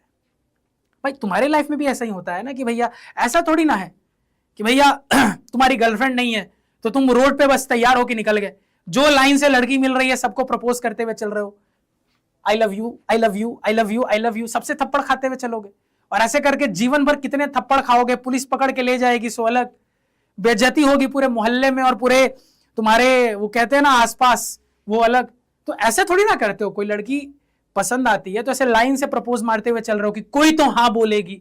भैया अगर कोई पसंद होती है तो भैया पहले डिसाइड करते हो ना कि हाँ वो पसंद है यार, वो मुझे अच्छी लगती है, उसके साथ आगे मुझे लाइफ बितानी है। तो उसके लिए फिर तुम तैयारी करते हो, प्रिपेयर करते हो। अच्छा ठीक है वो पसंद है तो उसको किस टाइप के लड़के पसंद है पता करने की कोशिश करोगे। फिर तुम पता करोगे अच्छा उसको ये गिफ्ट्स पसंद है और धीरे धीरे बात बनेगी और बात आगे बढ़ेगी। तो वहां पे भी एक सिस्टमैटिक तरीका है। बिल्कुल उसी तरीके से यहां पे भी हिट एंड ट्रायल नहीं करना है, 0 निकालना है तो एक सिस्टमैटिक मेथड, एक सिस्टमैटिक तरीका अपनाना पड़ेगा। ये बात समझ में आई? कहोगे हाँ सर बात समझ में आई। तो अब आ जाते हैं अगले टॉपिक पे, to find zeros of a polynomial. एक पॉलिनोमियल के जीरोस कैसे निकालने हैं। अब इस टॉपिक पे आगे बढ़ने से पहले एक इंपॉर्टेंट बात बता रहा हूं, उसको याद रखना। एक पॉलिनोमियल की जितनी डिग्री होती है ना उसके उतने ही जीरोस आते हैं। याद रखना, ये बहुत इंपॉर्टेंट बात मैं बता रहा हूं, इसको कॉपी पे नोट कर लो। जितनी डिग्री उतने ही जीरोस आएंगे। अगर 1 डिग्री का पॉलिनोमियल है यानी लीनियर पॉलिनोमियल है तो सिर्फ 1 जीरो आएगा। अगर 2 डिग्री का पॉलिनोमियल है, क्वाड्रेटिक पॉलिनोमियल है, 2 जीरो आएगा। अगर क्यूबिक पॉलिनोमियल होता 3 जीरो आता। तो याद रखना जितनी डिग्री पॉलिनोमियल के उतने ही जीरोस आएंगे। तो जीरोस के करस्पॉन्डिंग एक इंटरेस्टिंग बात आपको बताई जो कि इंपॉर्टेंट है, याद रखिएगा। अब जीरोस निकालते कैसे, एक एक करके समझते हैं। सबसे पहले लीनियर पॉलिनोमियल के लिए यानी डिग्री 1 वाले पॉलिनोमियल के लिए, डिग्री 1 वाले पॉलिनोमियल के लिए आखिर 0 कैसे निकालेंगे। तो देखो किसी भी टाइप का पॉलिनोमियल हो, डिग्री 1 का, डिग्री 2 का, डिग्री 3 का, एक बेसिक फंडा है जो हर जगह अप्लाई होगा। कभी भी किसी पॉलिनोमियल का अगर आपको 0 निकालना है तो आप उस पॉलिनोमियल को 0 से इक्वेट करो, तो अब वो एक इक्वेशन में बदल जाएगा। अब इक्वेशन को क्या करते हो, सॉल्व करते हो। तो उस इक्वेशन को जब आप सॉल्व करके वेरिएबल की वैल्यू निकालोगे, वही वेरिएबल की वैल्यू आपके पॉलिनोमियल के जीरोस कहला जाएंगे। समझ में आया? कहोगे सर थोड़ा ऊपर से गया, फिर से रिपीट मारता हूं। मैंने बोला कि कभी भी किसी भी डिग्री का पॉलिनोमियल हो, उसके जीरोस निकालने हो तो उस पॉलिनोमियल को जीरो से करो इक्वेट, तो वो एक इक्वेशन में बदल जाएगा। अब इक्वेशन को क्या करते हैं सर? माथे पे रख के घूमते नहीं सर, सॉल्व करते हैं।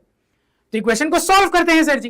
तो इक्वेशन को सॉल्व करिएगा तो इक्वेशन में हमेशा एक वेरिएबल होता है, तो जब इक्वेशन को सॉल्व करते हैं तो वेरिएबल की वैल्यू आती है। तो इक्वेशन सॉल्व करके जो वेरिएबल की वैल्यू आएगी वही आपके पॉलिनोमियल के जीरोस होंगे। करके दिखाता हूं और अच्छे से समझोगे मेरी बात को। देखो यहां पे जैसे मान लो मुझे इस लीनियर पॉलिनोमियल के जीरोस पता करना है, तो दिख रहा है सर आपको डिग्री 1 का पॉलिनोमियल लीनियर पॉलिनोमियल है। संशय की बात याद आई, डिग्री 1 का पॉलिनोमियल है, एक ही ठो जीरो आएगा सर, तो इसका एक ही जीरो आना आपको पहले से पता है। तो प्रोसीजर के हिसाब से चले तो सर ने बोला कि सबसे पहले हम अपने पॉलिनोमियल को जीरो से इक्वेट करेंगे तो एक इक्वेशन में बदल जाएगा। अब इक्वेशन को क्या करते हैं? सॉल्व करते हैं। सॉल्व करके क्या मिलता है? तो कहिएगा कि सर इक्वेशन सॉल्व करके वेरिएबल की वैल्यू मिलती है। वही जो वेरिएबल की वैल्यू मिल रही है वही मेरे पॉलिनोमियल का जीरो है। तो सर सॉल्व करके वेरिएबल की वैल्यू निकालेंगे तो आप कह दीजिएगा कि सर 6x बराबर 5 हो गया, यानी कि यहां से निकल के आ रहा है x बराबर 5/6। तो सर सॉल्व करके ये जो मेरे वेरिएबल की वैल्यू आई यही वैल्यू है मेरे पॉलिनोमियल का जीरो, यानी कि सर इस पॉलिनोमियल का एक ही जीरो है और वो जीरो कितना निकल के आया है? 5/6। क्लियर? कहोगे हाँ सर, क्रिस्टल क्लियर, मजा आ गया, फील आ गई सर जी। नोट डाउन करिए। अब सर अगेन जीरो निकालना है, लेकिन यहां पे सर देखो क्वाड्रेटिक पॉलिनोमियल है, डिग्री 2 का पॉलिनोमियल है, लेकिन सर प्रोसीजर तो सेम रहेगा कि सर ने बोला कभी भी पॉलिनोमियल के जीरो निकालने हैं तो पॉलिनोमियल को जीरो से इक्वेट करो तो इक्वेशन में बदल जाएगा। ठीक है sir, 2x square minus 3x minus 2 इसको जीरो से इक्वेट किया। हाँ सर इक्वेशन में बदल गया। अब सॉल्व करके x निकालना है, जो x की वैल्यू आएगी वही मेरे पॉलिनोमियल का जीरोस होगा। लेकिन ससुरा दिक्कत ये है कि सर ये क्वाड्रेटिक इक्वेशन बन गया, इसको सॉल्व कैसे करेंगे? तो 9th में आपने सॉल्व करने के दो मेथड सीखे हैं। आपने स्प्लिटिंग द टर्म्स मेथड भी सीखा है, आपने सिद्धाचार्य रूल भी सीखा है सॉल्व करने का। तो सबसे पहले मेथड 1 एक बार रिवाइज कर लेते हैं। सबसे पहले इसको हम देखते हैं कि sir splitting the terms method से कैसे सिंप्लीफाई करेंगे। सर 9th वाली चीज है, रिवाइज हो जाएगा, ध्यान से सुनना। तो स्प्लिटिंग द टर्म क्या करता है सर? 3 टर्म को 4 टर्म में बदल देता है, यानी कि वो बीच वाले मिडिल टर्म को स्प्लिट कर देता है 2 टर्म में। तो 1 2 बीच वाला 2 में स्प्लिट हो गया तो टोटल 4 टर्म हो गए। अब जब हम इसको अच्छे से फैक्टराइजेशन करके सिंप्लीफाई करते हैं जैसे 9th में पढ़ा था सर, तो मेरा जो यहां क्वाड्रेटिक पॉलिनोमियल का पार्ट है वो 2 लीनियर पॉलिनोमियल के प्रोडक्ट में चेंज हो जाता है। अब लीनियर पॉलिनोमियल का जीरो निकालना बहुत इजी होता है, क्योंकि क्या करोगे? लीनियर पॉलिनोमियल के फॉर्म में आ गया सर, जीरो से इक्वेट करोगे जीरो आ जाएगा। तो सर स्प्लिटिंग द टर्म के काम करने का तरीका ये होता है कि ये मेरे क्वाड्रेटिक पॉलिनोमियल को मिडिल टर्म को 2 पार्ट में स्प्लिट करके 4 टर्म में टोटल बदल देता है।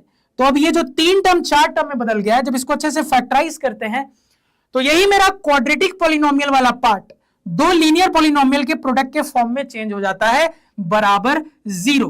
तो एक लीनियर पॉलिनोमियल को जीरो से इक्वेट करते हैं, आसानी से जीरो निकल जाता है। दूसरे वाले को जीरो से इक्वेट करते हैं, आसानी से जीरो निकल जाता है। इस तरीके से हमारे दोनों जीरो आ जाते हैं।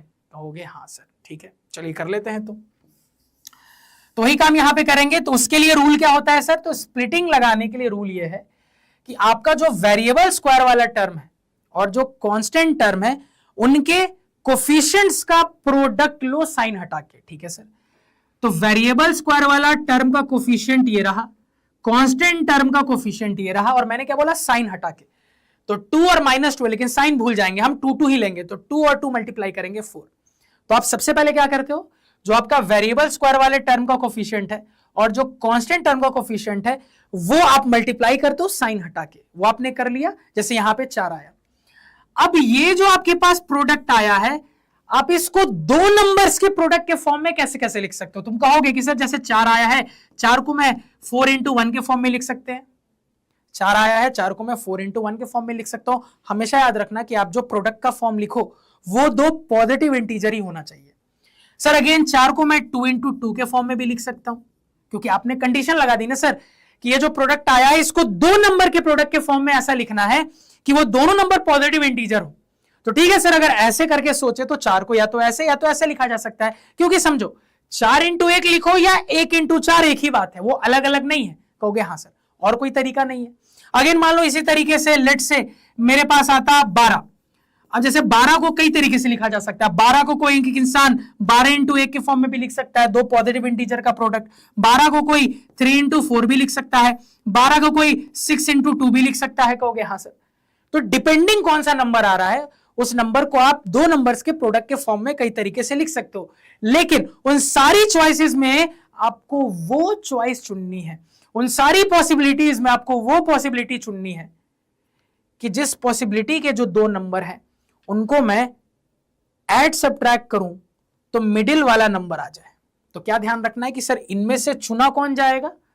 तो चुना वो जाएगा जिस सिचुएशन में आने वाले दो नंबर्स को जब मैं प्लस या माइनस के साथ इंगेज करूं, ऐड सब्ट्रैक्ट करूं दिमाग लगा के, तो मिडिल वाले टर्म का नंबर आ जाए। तो अगर इस कंसेप्ट को यहां पे जैसे अप्लाई करें सर, तो देखो मिडिल वाला नंबर क्या चाहिए? 3 चाहिए। ठीक है सर, साइन हटा के अभी सोचो, 3 चाहिए। अब 3 किससे आएगा? 2 और 2 से मिलके आएगा या 4 और 1 से आएगा? तुरंत तुम्हारी खोपड़ी चलेगी, सर 2 और 2 से मिलके 3 तो नहीं आ सकता, 3 4 और 1 की मदद से आ सकता है। तो ठीक है सर, आपको समझ में आ गया कि इसको लेना है, यानी 4 और 1 के फॉर्म में ये स्प्लिट होगा। अब साइन का ध्यान रखते हुए स्प्लिट करेंगे, तो 4 और 1 को स्प्लिट करना है साइन का ध्यान रख के। तो मुझे -3 चाहिए सर जी, तो 4 और 1 में कैसे -3 लाएंगे? तो आपकी खोपड़ी चलेगी सर -4 + 1, इसके कॉम्बिनेशन से -3 आ जाएगा। तो ठीक है सर, आपने मिडिल टर्म स्प्लिट कर लिया। अब बस सेट करो। सबसे पहले क्या था? 2x² था। ठीक है सर जी, उसके बाद यही वाला टर्म स्प्लिट हुआ है, ये x वाला टर्म है, तो ये -4x + 1x हो गया, और आगे जाके -2 = 0। तो जैसा मैंने कहा था कि 3 टर्म 4 टर्म में स्प्लिट हो जाएंगे। अब आपको क्या करना है? फैक्टराइजेशन जो आपने 9th में सीखा है, करो फैक्टराइजेशन। तो सर यहाँ पे फैक्टराइजेशन करेंगे तो इनकी पेयरिंग कर लेते हैं। तो यहां से दिख रहा है सर जी मेरे पास 2x कॉमन हो जाएगा, क्या बचेगा? x - 2। यहां से सिंपली सर दिख रहा है x - 2, क्लियर, = 0। अब ओवरऑल x - 2 दोनों जगह आ रहा है, तो ओवरऑल कॉमन निकाला जा सकता है, क्योंकि हमारा टारगेट ही ये होता है पेयरिंग बना के कॉमन लेने का, कि दोनों ही जगह से सेम चीज कॉमन हो जाए ताकि वो फैक्टर के प्रोडक्ट में चेंज हो जाए। तो दोनों जगह जैसे x - 2 दिख रहा है, तो ओवरऑल x - 2 कॉमन लिया जा सकता है। कॉमन लेने के बाद यहां बचा 2x, और यहां पे क्या बचा? प्लस, कुछ नहीं है मतलब 1 छिपा है। कहोगे हाँ सर, = 0। अब जो कि मैंने कहा था कि सर स्प्लिटिंग का फायदा ये होता है कि एक क्वाड्रेटिक पॉलिनोमियल वाले पार्ट को दो लीनियर पॉलिनोमियल के प्रोडक्ट में चेंज कर देता है। अब लीनियर पॉलिनोमियल = 0 करके जीरोस निकालना बहुत ईजी है सर। तो अब आगे कैसे बढ़ेंगे? तो आप तुरंत कहिएगा, सबसे पहले सर दिस इंटू दिस = 0। तो सबसे पहले इसको 0 से इक्वेट करेंगे तो मेरे पास निकल के आएगा सर x = 2। इसको 0 से इक्वेट करेंगे तो सर मेरे पास निकल के आ जाएगा यहां से x = -1/2। कहोगे हाँ सर। तो सर ने अभी जस्ट सिखाया, सर ने अभी जस्ट हमें बोला, अभी जस्ट हमें समझाया कि जब अपने इक्वेशन को सॉल्व करके वेरिएबल की वैल्यू निकालते हैं तो वही वेरिएबल की वैल्यू मेरे पॉलिनोमियल के जीरोस कहला जाते हैं। तो इस पर्टिकुलर पॉलिनोमियल के 2 जीरोस आए हैं, 2 और -1/2। तो सर इसके 2 जीरोस आए हैं। क्या क्या आए हैं? 2 और -1/2। और ये बात भी लॉजिकली हमें पता है, क्योंकि हमें दिख रहा है सर ये क्वाड्रेटिक पॉलिनोमियल है। सर ने बोला था जितनी डिग्री उतने जीरोस आएंगे, तो सर 2 डिग्री है तो 2 जीरोस आने चाहिए, तो 2 जीरोस आ रहे हैं। कहोगे हाँ सर। यही था स्प्लिटिंग ऑफ टर्म मेथड, जो मैंने आपको रिवाइज करवा दिया बहुत अच्छे से। ठीक है, ये मेथड 1। अब मेथड 2 की बात कर लेते हैं, जिसको हम श्रीधराचार्य रूल भी कहते हैं सर, या फिर कह लो क्वाड्रेटिक फॉर्मूला भी कहते हैं सर जी। तो ठीक है सर, कैसे काम करता है? बहुत सिंपल है। देखो, सबसे पहले ये जान लो कि क्वाड्रेटिक पॉलिनोमियल का स्टैंडर्ड फॉर्म कैसा दिखता है, क्योंकि अब तुमने क्वाड्रेटिक पॉलिनोमियल देख लिया। तो सर अगर मैं ऐसा लिखूं तो क्या मैं सही लिख रहा हूं? ax² + bx + c, यही मेरे क्वाड्रेटिक पॉलिनोमियल का जनरल फॉर्म है। कहोगे हाँ सर, बिल्कुल सही बोल रहे हो। डिग्री 2 का पॉलिनोमियल है, यही मेरे क्वाड्रेटिक पॉलिनोमियल का जनरल फॉर्म है। देख रहे हैं सर? बिल्कुल याद रखना। तो यही आपके क्वाड्रेटिक पॉलिनोमियल का जनरल फॉर्म होता है, where a b c are real numbers, a never equal to 0। याद रखना सर, ठीक? कहोगे हाँ सर, ठीक। तो क्वाड्रेटिक पॉलिनोमियल का जनरल फॉर्म विद कंडीशंस, समझ गए सर। अब देखो, तो सर कभी भी अगर श्रीधराचार्य रूल लगाना है तो सबसे पहले आपको करना यह है कि आपको अपने क्वाड्रेटिक पॉलिनोमियल को जनरल फॉर्म या स्टैंडर्ड फॉर्म में लिखना है। जनरल फॉर्म, स्टैंडर्ड फॉर्म कैसी होती है? सबसे बड़ी वेरिएबल वाली पावर का टर्म सबसे पहले, इसे छोटी पावर का इसके बाद, सबसे छोटी पावर लास्ट में। क्योंकि सी का मतलब क्या है, इसको मैं ऐसा लिख सकता हूं, कहोगे हाँ सर लिख सकते हो। तो सबसे बड़ी वेरिएबल की पावर सबसे पहले, उससे छोटी पावर उसके बाद, सबसे छोटी पावर सबसे लास्ट में। तो कोई भी क्वाड्रेटिक पॉलिनोमियल हो उसको सबसे पहले चेक करना स्टैंडर्ड फॉर्म में है कि नहीं, जनरल फॉर्म में है कि नहीं। अगर नहीं है तो पहले चेंज करेंगे, पहले से है तो बल्ले बल्ले अच्छी बात है, ठीक है सर। अब जैसे ही आपने कर लिया तो अब आप कंपेयर करके समझ जाओगे एबीसी क्या है। जो वेरिएबल स्क्वायर वाले टर्म का कोफिशिएंट होता है वो ए होता है, जो वेरिएबल की पावर 1 वाले टर्म का कोफिशिएंट होता है वो बी होता है, जो वेरिएबल की पावर 0 वाले टर्म का कोफिशिएंट होता है या फिर कह लो जो कांस्टेंट टर्म होता है वो सी होता है। याद रखना मैं कोफिशिएंट वर्ड यूज कर रहा हूं, यानी कि हमेशा जो अटैच साइन है उसके साथ कंसीडर करते हैं, ये बात याद रखना, ठीक है। कहोगे हाँ सर, तो ए बी सी कैसे पता करते हैं ये हम समझ गए सर, ठीक। तो एक क्वाड्रेटिक पॉलिनोमियल को देख के ए बी सी कैसे पता करना है समझ में आ गया सर। तो फॉर्मूला कहता है कि कभी भी अगर आपको श्रीधराचार्य रूल लगाना है तो आप क्या करोगे कि सर सबसे पहले क्वाड्रेटिक पॉलिनोमियल को 0 से इक्वेट करेंगे, तो एक क्वाड्रेटिक इक्वेशन बन गया। अब उसके बाद इस क्वाड्रेटिक इक्वेशन को सॉल्व करेंगे, यानी x की वैल्यू निकालेंगे। x की 2 वैल्यू आती है सर जी, क्योंकि दिमाग लगाओ क्वाड्रेटिक है, डिग्री 2, 2 जीरोस आने चाहिए थे, इसलिए x की 2 वैल्यू आनी जरूरी है। क्या क्या वैल्यू आती है सर? तो x की एक वैल्यू आती है, वेरिएबल की एक वैल्यू आती है -b plus √d divided by 2a। एक और वैल्यू आती है -b minus √d divided by 2a sir ji. जहां पे ये छोटा a छोटा b आपको क्लियर है। ये कैपिटल D क्या है सर? तो ये कैपिटल D को डिस्क्रिमिनांट कहते हैं, जिसकी वैल्यू होती है b² - 4ac सिंपल। ठीक कहोगे हाँ सर, ठीक। यानी आप कहोगे कि सर ये जो दोनों सॉल्यूशन आ रहे हैं मेरे इक्वेशन को सॉल्व करके, ये ऑलमोस्ट सेम ही है। फर्क कहां है सर? बस एक जगह साइन का, यहां बीच में प्लस हो गया, यहां बीच में माइनस हो गया, बाकी हर जगह सेम है। माइनस भी यहां पे भी है, माइनस भी यहां पे भी है, √d यहां भी है, √d यहां भी है, डिवाइडेड बाई 2a यहां भी है, डिवाइड बाई 2a यहां भी है। बस यहां पे न्यूमरेटर में कनेक्शन प्लस से, यहां माइनस है। तो एक सोल्यूशन ये देगा, एक सोल्यूशन ये देगा, और मैंने आपको बोला था कि जो सोल्यूशन आता है वही पॉलिनोमियल का जीरोस होता है। खत्म हो गया सवाल सर। तो बस इस कंसेप्ट को अप्लाई करो। तो कंसेप्ट को अप्लाई करते हैं सर। तो कंसेप्ट अप्लाई करेंगे, सबसे पहले पॉलिनोमियल को 0 से इक्वेट करेंगे, तो 2x² माइनस 3x, इसके बाद -2 इक्वल टू 0 भी एक क्वाड्रेटिक इक्वेशन में चेंज हो गया है। एबीसी पता करना मैंने आपको सिखाया, कहोगे हाँ सर। तो एबीसी क्या बोल दोगे? तो आप तुरंत यहां पे कहिएगा, ये बोल दीजिएगा कि सर देखो वेरिएबल स्क्वायर वाले टर्म का कोफिशिएंट ए होता है, वेरिएबल की पावर 1 वाले टर्म का कोफिशिएंट बी होता है, यानी कि बी 3 नहीं है, हमेशा अटैच्ड साइन के साथ बताते हैं, -3 है। और कांस्टेंट टर्म वेरिएबल की पावर 0 वाले टर्म का कोफिशिएंट सी होता है सर, हमेशा अटैच साइन के साथ बताते हैं। कोफिशिएंट की डेफिनेशन में ये चीज आपको सिखाई थी। एबीसी आ गया।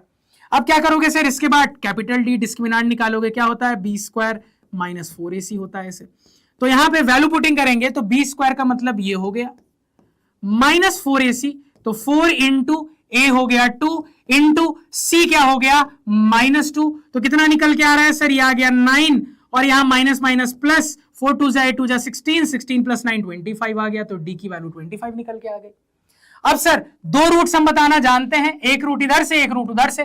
तो एक रूट क्या हो जाएगा? ध्यान से देखिएगा, -b, तो -b plus √d divided by 2 into a, तो 2 इंटू ए। और एक और रूट क्या हो गया?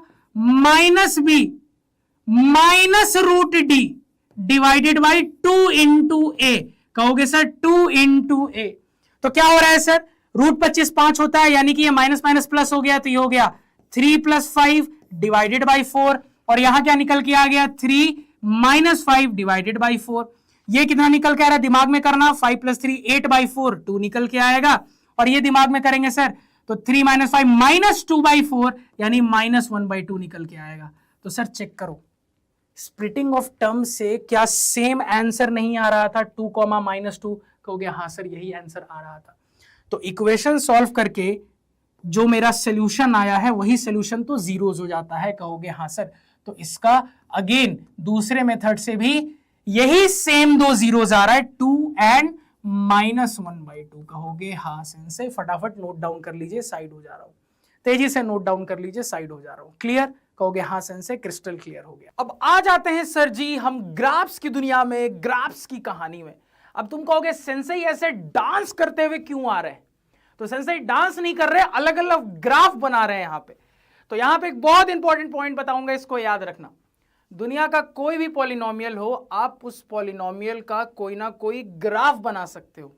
अगेन इसका उल्टा भी ट्रू है, यानी कोई भी ग्राफ अगर आपको दिया गया है तो उसके लिए कोई ना कोई पॉलिनोमियल जरूर होगा। तो ये बहुत इंपॉर्टेंट सी बात याद रखना कि सर दुनिया का कोई भी पॉलिनोमियल है तो उसका ग्राफ बन सकता है, या फिर कोई भी ग्राफ बना हुआ है तो उसके लिए कोई ना कोई पॉलिनोमियल होगा, ये हमेशा याद रखना। अब मुद्दा यह है कि सर जी अगर ऐसी बात है तो हमें अपने सिलेबस में क्लास 10th में कौन कौन से पॉलिनोमियल के ग्राफ के बारे में पढ़ना है, क्योंकि दुनिया में तो अनगिनत पॉलिनोमियल है, तो क्या सभी का ग्राफ पढ़ेंगे? नहीं सर, हमें अपने सिलेबस में सिर्फ 2 टाइप के पॉलिनोमियल के ग्राफ के बारे में अच्छे से पढ़ना है, और वो 2 टाइप ऑलरेडी बता चुका हूं, लीनियर पॉलिनोमियल यानी कि डिग्री 1 वाला पॉलिनोमियल, क्वाड्रेटिक पॉलिनोमियल यानी कि डिग्री 2 वाला पॉलिनोमियल। बस इन्हीं 2 टाइप के पॉलिनोमियल के ग्राफ के बारे में पढ़ना है। तो आइए पढ़ना शुरू करते हैं। सबसे पहले लीनियर पॉलिनोमियल यानी कि डिग्री 1 का पॉलिनोमियल। तो जो हमारा लीनियर पॉलिनोमियल होता है, अगर मैं आपसे पूछूं कि उसका स्टैंडर्ड फॉर्म, जनरल फॉर्म क्या होगा, तो तुम तुरंत कहोगे कि सर 9th में ही पढ़ के आए हैं। लीनियर पॉलिनोमियल का जो जनरल फॉर्म, जो स्टैंडर्ड फॉर्म होता है, वो होता है ax + b, where a and b are real numbers and a not equal to 0। ये जो मैंने जनरल फॉर्म लिखा है, ये वेरिएबल x पे लिखा है। अगर कोई वेरिएबल y पे पूछ ले तो ay + b बोल दोगे, कोई वेरिएबल z पे पूछ ले तो az + b बोल दोगे। समझ गए? कहोगे हाँ सर, लॉजिक समझ में आ गया, ठीक है सर। जनरल फॉर्म हमने रिवाइज कर लिया। तो याद रखना कि दुनिया का कोई भी लीनियर पॉलिनोमियल होगा, दुनिया का कैसा भी 1 डिग्री वाला पॉलिनोमियल होगा, तो उसका ग्राफ हमेशा एक स्ट्रेट लाइन आता है। हमेशा हमेशा याद रखना, दुनिया का कोई भी कैसा भी लीनियर पॉलिनोमियल होगा, उसका ग्राफ हमेशा एक स्ट्रेट लाइन आता है, कुछ इस तरीके से। समझ गए? कहोगे हाँ सर समझ गए। अब तुरंत यह सुनते ही तुम्हारे मन में एक ख्याल आएगा कि सर क्या मेरा जो स्ट्रेट लाइन है वो सिर्फ ऐसा ही आ सकता है? नहीं, आपका स्ट्रेट लाइन कई टाइप से आ सकता है। कैसे कैसे, एक बार झलक देखते हैं। तो सर आपका स्ट्रेट लाइन जो है वो ऐसा आ सकता है, यानी कि सेकंड क्वाड्रेंट को कट करके निकल रहा है, या ऐसा आ सकता है यानी कि फर्स्ट क्वाड्रेंट को कट करके निकल रहा है, या ऐसा आ सकता है थर्ड क्वाड्रेंट को कट करके निकल रहा है, या ऐसा आ सकता है फोर्थ क्वाड्रेंट को कट करके निकल रहा है, या ये भी हो सकता है कि आपका स्ट्रेट लाइन ओरिजिन से पास कर जाए। तो ये केस भी बन सकता है कि ओरिजिन से ऐसा पास करे कि वो सेकंड क्वाड्रेंट फोर्थ क्वाड्रेंट को इन्वॉल्व करे, या ये भी हो सकता है कि ओरिजिन से ऐसा पास करे कि वो फर्स्ट क्वाड्रेंट और थर्ड क्वाड्रेंट को इन्वॉल्व करे।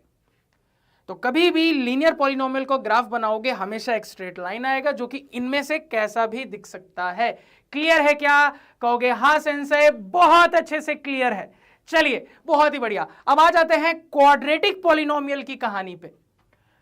तो सर क्वाड्रेटिक पॉलिनोमियल का जनरल फॉर्म, अगर मान लो मैं तुमसे x वेरिएबल पे पूछूं तो तुम ऑलरेडी पढ़ के आ रहे हो, फट से कहोगे कि सर ये हो जाएगा ax² + bx + c, where a b c are real numbers and a not equal to 0। अब मुद्दा यहां पे ये है कि सर जी क्वाड्रेटिक पॉलिनोमियल का ग्राफ कैसा दिखता है, क्वाड्रेटिक पॉलिनोमियल का ग्राफ कैसा होता है, ये मुद्दा है सर जी, कि क्वाड्रेटिक पॉलिनोमियल का ग्राफ कैसा दिखता है, क्वाड्रेटिक पॉलिनोमियल का ग्राफ कैसा होता है। तो अब जवाब को ध्यान से सुनना कि सर क्वाड्रेटिक पॉलिनोमियल जिसका जनरल फॉर्म होता है ax² + bx + c, इसका ग्राफ एक कटोरे जैसा दिखता है। अब यह हो सकता है कि कटोरे का मुंह ऊपर की तरफ खुला हो, या फिर यह भी हो सकता है कि कटोरे का मुंह नीचे की तरफ खुला हो। तो हमेशा याद रखना क्वाड्रेटिक पॉलिनोमियल का जो ग्राफ होता है वो एक कटोरे जैसा दिखता है, जिसको अंग्रेजी में कह देते हैं पैराबोला। कौन बोला? पैराबोला। कहोगे हाँ सर बात समझ में आ गई, बात क्लियर हो गई। तो यही कटोरा पैराबोला कहला जाता है। तो आपका पैराबोला ऊपर मुंह खुलने वाला भी हो सकता है, जिसको हम कहते हैं ओपनिंग अपवर्ड्स, ये आपका पैराबोला नीचे मुंह खुलने वाला भी हो सकता है, जिसको हम कह देते हैं ओपनिंग डाउनवर्ड्स। कहोगे हाँ सर, लॉजिकली बात समझ में आ रही है। अब तुरंत तुम्हारे मन में सवाल आएगा कि सर मेरे क्वाड्रेटिक पॉलिनोमियल का ग्राफ हमेशा एक कटोरा बनेगा, एक पैराबोला बनेगा, जो कि ऐसा दिखने वाला भी हो सकता है, ऐसा दिखने वाला भी हो सकता है। मुद्दा यह है सर कि हमें कैसे पता चलेगा कि कब कटोरा ऐसा होगा या कब कटोरा ऐसा होगा। तो मुद्दा यह है कि सर मैं अपने क्वाड्रेटिक पॉलिनोमियल को देख के कैसे डिसाइड करूंगा कि मेरे कटोरे का मुंह ऊपर की तरफ खुलेगा या मेरे कटोरे का मुंह नीचे की तरफ खुलेगा। तो रूल कहता है, आप देखोगे ए क्या होता है, मैंने ऑलरेडी सिखाया था आपको कि सर आपके क्वाड्रेटिक पॉलिनोमियल में जो वेरिएबल स्क्वायर वाले टर्म का कोफिशिएंट होता है वही होता है ए के साइन से आपको पता चल जाएगा कि कटोरे का मुंह ऊपर खुलेगा कि नीचे खुलेगा। तो याद रखना, अगर ए का साइन पॉजिटिव है, अगर ए पॉजिटिव है, अगर ए ग्रेटर देन 0 है तो कटोरे का मुंह ऊपर खुलेगा। अगर ए का साइन नेगेटिव है, यानी अगर ए लेस देन 0 है तो कटोरे का मुंह नीचे खुलेगा। जैसे एग्जांपल के लिए मेरी बात को टेस्ट करो, आपके सामने मैंने ये पहला वाला जो क्वाड्रेटिक पॉलिनोमियल लिखा है, इसका कटोरा कैसा बनेगा, तो तुरंत तुम्हारी खोपड़ी चलेगी कि सर मुझे याद दिख रहा है कि वेरिएबल स्क्वायर वाले टर्म का कोफिशिएंट है 5, यानी कि सर ए की वैल्यू है 5। तो हमें ए की वैल्यू से नहीं, सिर्फ ए के साइन से मतलब है। तो ए 5 है तो साइन क्या है, पॉजिटिव है, यानी कि यहां से दिख रहा है कि सर ए पॉजिटिव है, और हमने देखा अगर ए पॉजिटिव है तो कटोरे का मुंह ऊपर खुलेगा, यानी यहां से जो मेरा पैराबोला आता वो इस तरीके का आता। अगेन नीचे वाले के लिए क्या होगा, फिर यही दिमाग लगा के कहोगे कि सर देखिए यहां पे वेरिएबल स्क्वायर वाले टर्म का कोफिशिएंट है -8, यानी कि सर ए कितना है, -8 है, तो कुल मिला के साइन से मतलब है, तो ए नेगेटिव है, तो ए नेगेटिव होता है सर तो मेरा कटोरा नीचे की तरफ मुंह खोलता है, यानी कि इस वाले के लिए पैराबोला ऐसा बनेगा। कहोगे हाँ सेंस समझ में आ गया, भेजे में बात गई, बहुत बढ़िया। अब हमने एक और बात पढ़ी थी कि सर एक पॉलिनोमियल की जितनी डिग्री होती है उसके उतने ही जीरोस होते हैं, ना कम ना ज्यादा। लीनियर पॉलिनोमियल की डिग्री 1 तो उसका एग्जैक्टली 1 जीरो होता है, क्वाड्रेटिक पॉलिनोमियल की डिग्री 2 तो इसके एग्जैक्टली 2 जीरोस होते हैं। अब ये जो 2 जीरोस है ये है तो 2 नंबर सी, जीरोस होता है क्या, कोई नंबर ही होता है। हाँ सर, अब बहुत मजा आएगा, ध्यान से सुनना। तो सर क्वाड्रेटिक पॉलिनोमियल के जो 2 जीरोस होंगे वो कैसे कैसे हो सकते हैं, तो मेरा दिमाग काम करता है, और ये चीज हमेशा याद रखना कि सर एक क्वाड्रेटिक पॉलिनोमियल के जो 2 जीरोस होंगे ना, या तो दोनों के दोनों रियल होंगे या तो दोनों के दोनों रियल नहीं होंगे। हमेशा याद रखना कि आपके क्वाड्रेटिक पॉलिनोमियल के जो 2 जीरोस होंगे या तो दोनों ही रियल होंगे या तो दोनों ही रियल नहीं होंगे, बीच का कोई रास्ता नहीं होता। कि सर ऐसा नहीं हो सकता क्या कि एक जीरो रियल हो एक नॉन रियल हो, तो हमेशा याद रखना ऐसा नहीं हो सकता। रियल होगा तो दोनों रियल होगा, रियल नहीं होगा तो दोनों रियल नहीं होगा। हमेशा ये चीज याद रखना। कहोगे हाँ सर ये छोटी सी बात याद रहेगी, क्योंकि अगर आप ये छोटी सी बात याद रखते हो ना तो ये रटना नहीं पड़ेगा, ये खुद ही समझदारी से निकाल लोगे। अब तुरंत तुम्हारी खोपड़ी चली कि सर ने बोला कि रियल होगा तो दोनों रियल होगा और रियल नहीं होगा तो दोनों रियल नहीं होगा। तो देखो जीरोस का क्या क्या केस बनता है क्वाड्रेटिक पॉलिनोमियल में। तो सबसे पहले अगर मैं रियल की बात करूं तो मैं तुरंत यहां पे कहूंगा, मैं तुरंत यहां पे बोलूंगा कि सर अगर मेरे जीरोस दोनों के दोनों रियल होंगे तो 2 सिचुएशन बन सकती है। एक सिचुएशन तो ये बनेगी कि सर जी दोनों ही डिफरेंट डिफरेंट रियल नंबर हो, कहोगे हाँ सर। एक सिचुएशन तो ये बनेगी सर जी कि दोनों सेम सेम रियल नंबर हो, कहोगे हाँ सर। अगर दोनों रियल होंगे तो तुरंत दिमाग काम कर रहा है कि सर एक केस ऐसा हो सकता है कि दोनों डिफरेंट डिफरेंट रियल नंबर हो, एक केस ये हो सकता है कि दोनों सेम सेम रियल नंबर हो, कहोगे हाँ सर। और बाकी सेकंड सिचुएशन तो हमने देखी ही कि सर जी या तो दोनों रियल होंगे या तो दोनों ही रियल नहीं होंगे, कहोगे हाँ सर। यानी कि ये भी नॉन रियल और भैया दूसरा वाला भी नॉन रियल। ठीक है सर, बहुत बढ़िया। अब देखो सारे केस बनके तैयार हो गए आपके। कभी भी अगर हम एक क्वाड्रेटिक पॉलिनोमियल के जीरोस निकालने की कोशिश करेंगे, कभी अगर हम एक क्वाड्रेटिक पॉलिनोमियल के जीरोस पता करने की कोशिश करेंगे, तो हम ये हमेशा ध्यान में रखेंगे कि सर जी एक केस ये बन सकता है both real and different, both real and distinct, कहोगे हां सर। एक केस ये बन सकता है बोथ रियल एंड इक्वल, तो सिर्फ इक्वल बोल दे तो भी समझ जाना कि इक्वल रियल के केस में ही हो सकता है, कभी भी नॉन रियल के केस में इक्वल नहीं हो सकता। तो याद रखना, रियल एंड इक्वल बोले या सिर्फ इक्वल बोले एक ही बात है। सिर्फ इक्वल भी बोल रहा है तो बाय डिफॉल्ट समझ जाना दोनों रियल नंबर है और इक्वल है, यानी सेम सेम है। ठीक है सर, कहोगे हाँ सर।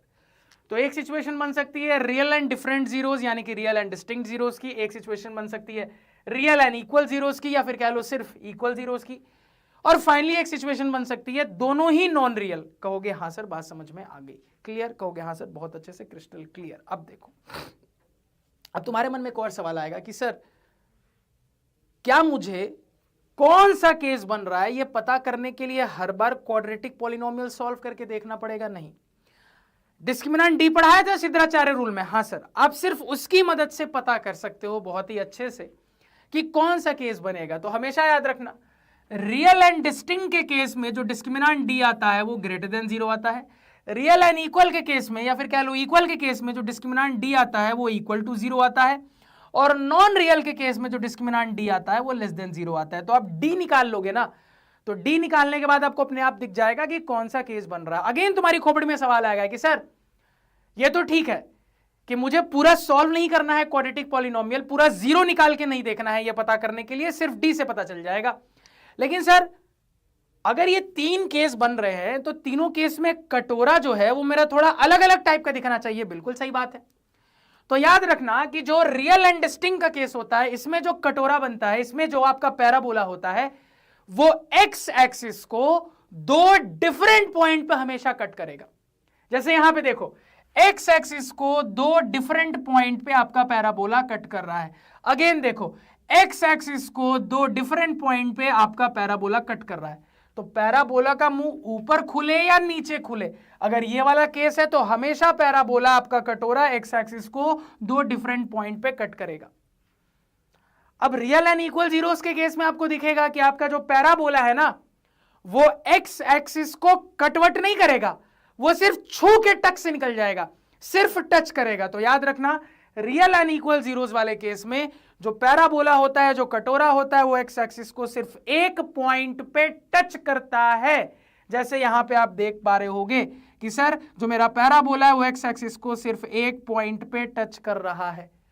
तो इस सिचुएशन में ऊपर मुंह खुला है कटोरे का, नीचे मुंह खुला हुआ कटोरा भी हो सकता है। अगेन देखो, एक्स एक्सिस को सिर्फ एक पॉइंट पे टच कर रहा है। कहोगे हाँ सर, ये बात भी समझ में आ गई कि इक्वल जीरोस के केस में टच वाला केस बनता है पैराबोला का। अब सर नॉन रियल जीरोस के केस में क्या होता है? तो याद रखिएगा, नॉन रियल जीरोस के केस में एक्स एक्सिस और पैराबोला में कोई भी रिश्ता नहीं होता, दोनों में ब्रेकअप हो चुका है, दोनों में ब्रेकअप हो चुका है, दोनों में किसी भी प्रकार का कोई रिश्ता नहीं बचा है सर जी। एकदम एक्स एक्सिस और पैराबोला एक दूसरे से दूर दूर रहते हैं।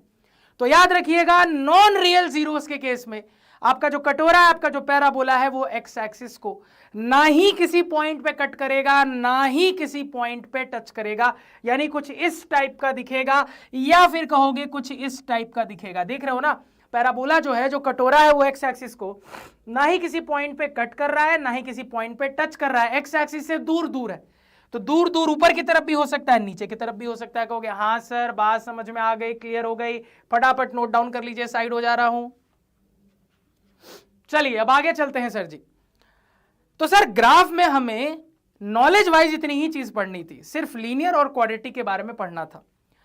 अब एक और ग्राफ का टॉपिक है जिससे ऑलमोस्ट हर साल सवाल आता है, और टॉपिक है ज्योमेट्रिकल मीनिंग ऑफ जीरोस। अब ये ज्योमेट्रिकल मीनिंग ऑफ जीरोस की कहानी क्या है, समझने की कोशिश करते हैं। देखो, तुम कहोगे कि सर हम मैथमेटिकली किसी भी पॉलिनोमियल के जीरोस पता करना सीख चुके हैं। हाँ सर, बिल्कुल सीख चुके हैं, पूरा प्रोसीजर सर ने समझाया था। तो मेरे को यह बताओ सर कि आपने बोला कि दुनिया के हर पॉलिनोमियल के लिए एक ग्राफ बनाया जा सकता है, तो अगर हम मैथमेटिकली पॉलिनोमियल के जीरोस निकाल सकते हैं, तो क्या ग्राफ देख के पॉलिनोमियल का जीरोस के बारे में पता नहीं कर सकते? सर अच्छा डाउट है। बिल्कुल पता कर सकते हैं। इनफैक्ट आप अपने पॉलिनोमियल का ग्राफ देखकर उसके जीरोस के बारे में दो बहुत इंपॉर्टेंट चीज पता कर सकते हो। पहली चीज तो ये, तू जो टिकटॉक करती है, नहीं, पहली चीज तो ये कि सर जी आप अपने ग्राफ को देख के ये पता कर लोगे कि आपके पॉलिनोमियल के कितने जीरोस होंगे। दूसरी चीज ये कि आप ये भी पता कर लोगे कि वो जो जीरोस होंगे उनकी वैल्यू क्या होगी, यानी नंबर ऑफ जीरोस भी पता कर सकते हो और वो जीरोस क्या होंगे, वैल्यू क्या होगी, वो भी पता कर सकते हो। कैसे, आओ जानने की कोशिश करते हैं। तो ध्यान से सुनना कि सर कभी भी ग्राफ देख के पॉलिनोमियल का जीरोस के बारे में पता करना हो तो हम ये देखते हैं कि मेरे पॉलिनोमियल का ग्राफ, मेरे पॉलिनोमियल का कर्व एक्स एक्सिस को कहां कहां कट कर रहा है या फिर टच कर रहा है। वाई एक्सिस से कोई लेना देना नहीं है, याद रखिएगा। आपको पूरा लेना देना एक्स एक्सिस के साथ रखना है, वाई एक्सिस के साथ किसी भी किस्म का रिश्ता नहीं रखना। तो आपको यह देखना है कि आपका पॉलिनोमियल, आपका ग्राफ एक्स एक्सिस को कहां कहां कितनी बार कट कर रहा है या फिर टच कर रहा है, क्योंकि रूल कहता है हर एक कट या फिर हर एक टच एक जीरो की कहानी बताता है। हर एक कट या फिर हर एक टच एक जीरो के बारे में बताता है। सर जी जैसे इस कंसेप्ट को अगर मैं यहां अप्लाई करूं और तुमसे पूछूं कि जल्दी से मेरे को बताओ कि यार ये किसी पॉलिनोमियल का जो मैंने ग्राफ बनाया है उसके टोटल नंबर ऑफ जीरोस कितने होंगे, तो तुरंत आपकी खोपड़ी चली, सेंसई की बात याद आई और आपने कहा कि भैया हम देखेंगे कि मेरा ग्राफ एक्स एक्सिस के साथ कहां कहां इंटरेक्ट कर रहा है, मेरा ग्राफ एक्स एक्सिस को कितनी बार कहां कहां कट या टच कर रहा है। तो कहिएगा कि सर सबसे पहले दिखा ग्राफ ने एक्स एक्सिस को यहां पे कट किया, फिर दिखा ग्राफ ने एक्स एक्सिस को यहां पे भी कट किया, फिर दिखा ग्राफ ने एक्स एक्सिस को यहां पे भी कट किया, सर फिर दिखा ग्राफ ने वाई एक्सिस को यहां पे कट किया। कहोगे कि सर गलती मत करना, वाई एक्सिस से कोई लेना देना नहीं रखना, सिर्फ लेना देना एक्स एक्सिस के साथ रखना है। तो कुल मिला के दिख रहा है कि सर जी ग्राफ ने एक्स एक्सिस को एक बार, दो बार, तीन बार कट किया है, टच नहीं कर रहा है, कोई बात नहीं। तो सर हमने पढ़ा हर एक कट या फिर हर एक टच एक जीरो बताता है। तो टोटल यहां पे चूंकि 3 कट है, यानी कि हम तुरंत कह देंगे अपनी नॉलेज से कि ये जो भी पॉलिनोमियल है इसके 3 जीरोस होंगे, क्योंकि सर ने बोला हर एक कट या फिर हर एक टच एक जीरो की कहानी बताता है। तो टोटल 3 कट है, यानी मेरे पॉलिनोमियल के 3 जीरोस होंगे। तो हम ग्राफ देखकर बता देंगे कि मेरे इस पॉलिनोमियल के टोटल 3 जीरोस होंगे। कहोगे हाँ सेंसई। अब अपने दूसरे सवाल पे आ जाते हैं कि सर वो जीरोस क्या होंगे, जीरोस की वैल्यू क्या होगी, वो कैसे पता करेंगे ग्राफ देख के। तो कुछ नहीं करना है, जहां जहां आपका ग्राफ एक्स एक्सिस को कट या टच कर रहा है उन पॉइंट्स का एक्स कोऑर्डिनेट ही जीरो की वैल्यू होती है। याद रखना, जहां जहां ग्राफ एक्स एक्सिस को कट या टच कर रहा है उन पॉइंट्स का एक्स कोऑर्डिनेट ही जीरोस की वैल्यू है। जैसे यहां पे देखो, यहां पे ग्राफ ने एक्स एक्सिस को कट किया था, इस पॉइंट का एक्स कोऑर्डिनेट ये रहा सर जी, यानी कि इस पॉलिनोमियल का एक जीरो है -6। अगेन कहिएगा कि सर यहां पे ग्राफ ने एक्स एक्सिस को कट किया, इस पॉइंट का एक्स कोऑर्डिनेट ये रहा, यानी कि सर जी इस पर्टिकुलर पॉलिनोमियल का एक और जीरो मिल गया 3। अगेन कहिएगा कि सर मेरे पॉलिनोमियल के ग्राफ ने एक्स एक्सिस को यहां पे कट किया, इस पॉइंट का एक्स कोऑर्डिनेट ये रहा, यानी कि सर इस पॉलिनोमियल का एक और जीरो मिल गया, क्या है 5। कहोगे हाँ सर। तो कितने जीरोस होंगे वो कंसेप्ट भी तुमने सीख लिया, जीरोस की वैल्यू कैसे निकालते हैं वो कंसेप्ट भी तुमने सीख लिया। कहोगे हाँ सर मजा आ गया, फील आ गई। अब एक मजेदार चीज बताऊंगा, इसको ऑब्जर्व करना थोड़ा सा। तो सर देखो जो बात मैंने बताई वो फिट बैठेगी। जब आप एक स्ट्रेट लाइन ड्रॉ करोगे तो एक्स एक्सिस को हमेशा सिर्फ एक पॉइंट पे कट करेगा। कहोगे हाँ सर। और मैंने अभी क्या बोला कि अगर किसी पॉलिनोमियल का ग्राफ एक्स एक्सिस को सिर्फ एक पॉइंट पे कट कर रहा है मतलब सिर्फ एक जीरो। और तुम कहोगे हाँ सर बात तो सही है, क्योंकि हमने पढ़ा कि स्ट्रेट लाइन ग्राफ आता है लीनियर पॉलिनोमियल के लिए, और लीनियर पॉलिनोमियल का सच में एक ही जीरो होता है।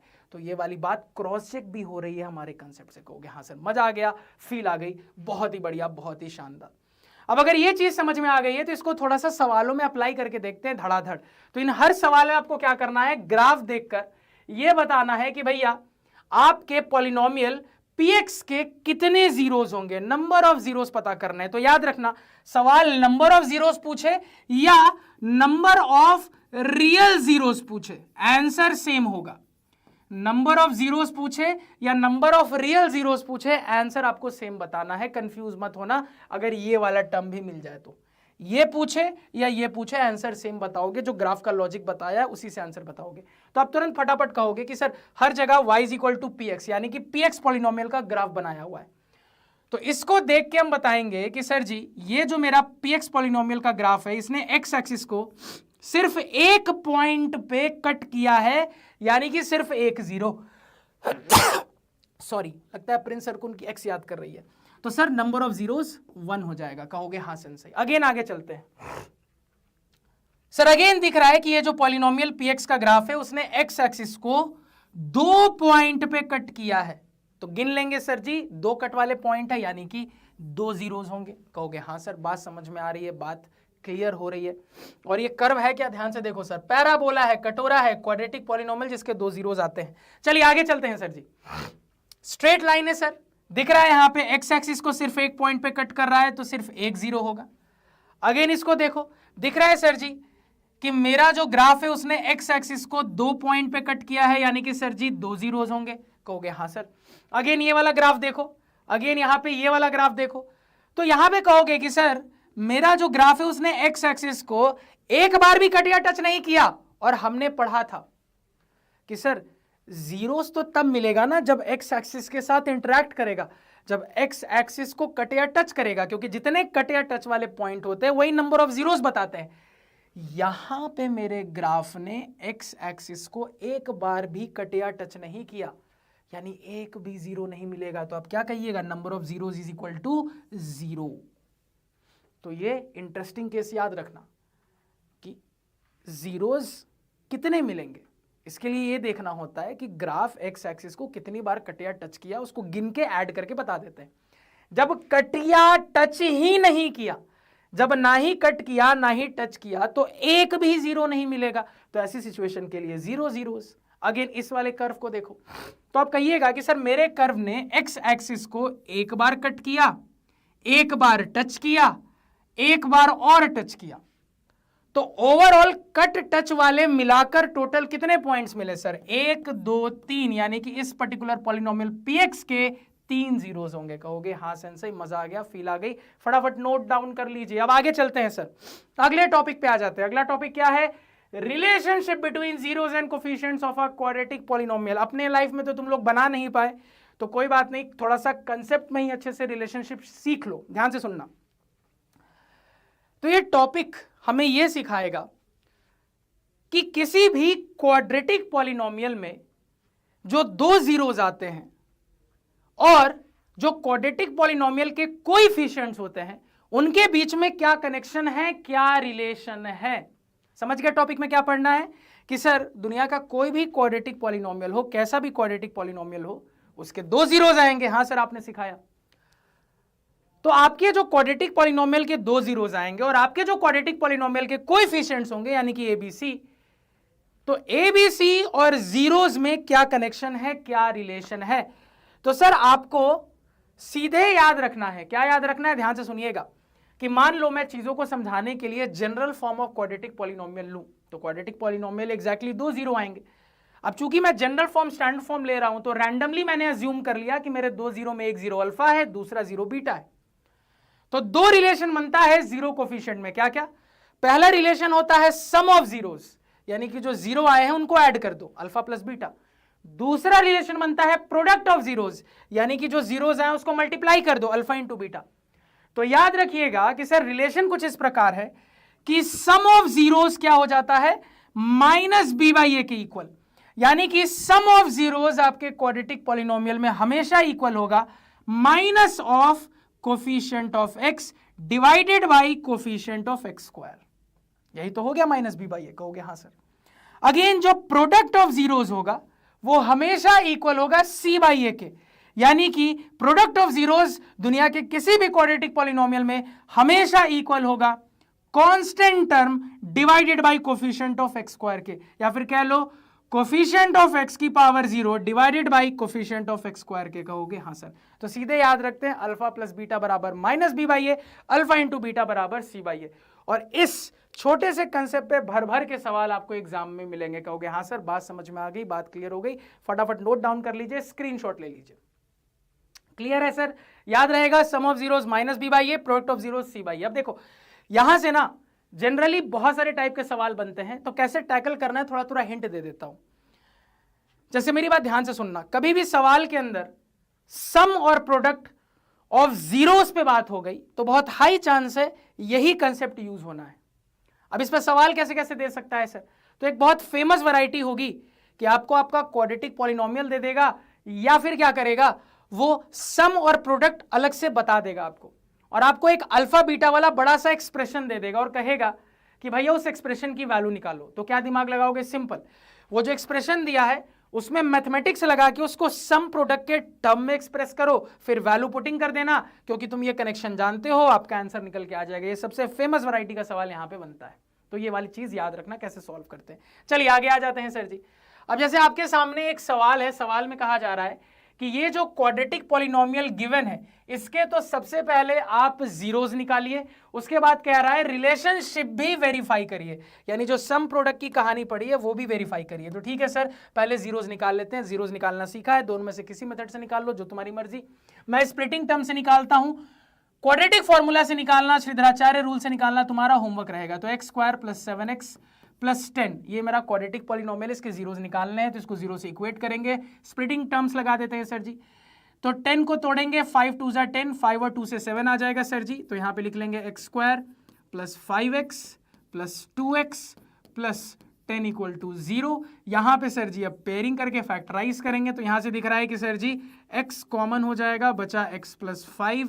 यहाँ से आगे दिख रहा है सर जी 2 कॉमन हो गया, बचा अगेन x प्लस 5। अब ये x प्लस 5 दोनों तरफ ओवरऑल कॉमन है, तो कॉमन निकाला जा सकता है, x प्लस 5 ओवरऑल कॉमन, यहाँ से x बचा और यहाँ से प्लस 2 बचा बराबर 0। अब हम आगे का कहानी जानते हैं, इसको 0 से इक्वेट करेंगे सर जी, तो मेरे पास निकल के आ जाएगा x बराबर -5। इसको 0 से इक्वेट करेंगे सर जी, तो मेरे पास निकल के आ जाएगा x बराबर -2। कोई दिक्कत नहीं सर जी। तो मेरे इस क्वाड्रेटिक इक्वेशन के ये जो सोल्यूशन आए हैं यही मेरे पॉलिनोमियल के जीरोस होंगे। तो इसके दो जीरोस क्या आए हैं सर, तो एक जीरो आया है -5, एक जीरो आया है -2। कोई दिक्कत नहीं सर। अब देखो सवाल के अगले पार्ट में क्या कहा जा रहा है सर, रिलेशनशिप वेरीफाई करना है, तो ठीक है वेरीफाई कर लेते हैं। तो एक एक करके सम प्रोडक्ट की कहानी वेरीफाई कर लेते हैं। तो सम ऑफ जीरोस क्या हो जाएगा सर, अगर मैं s से रिप्रेजेंट करूं तो दोनों को ऐड करो, तो यहीं पे दिमाग में दिख रहा है सर, ऐड करेंगे तो ये हो जाएगा -7। और ये किसके इक्वल होता है सर, हमने पढ़ा था -b/a के। अब अगर मैं इसको स्टैंडर्ड फॉर्म से कंपेयर करूं तो मुझे दिख रहा है कि सर a की वैल्यू 1 है, b की वैल्यू 7 है, c की वैल्यू 10 है।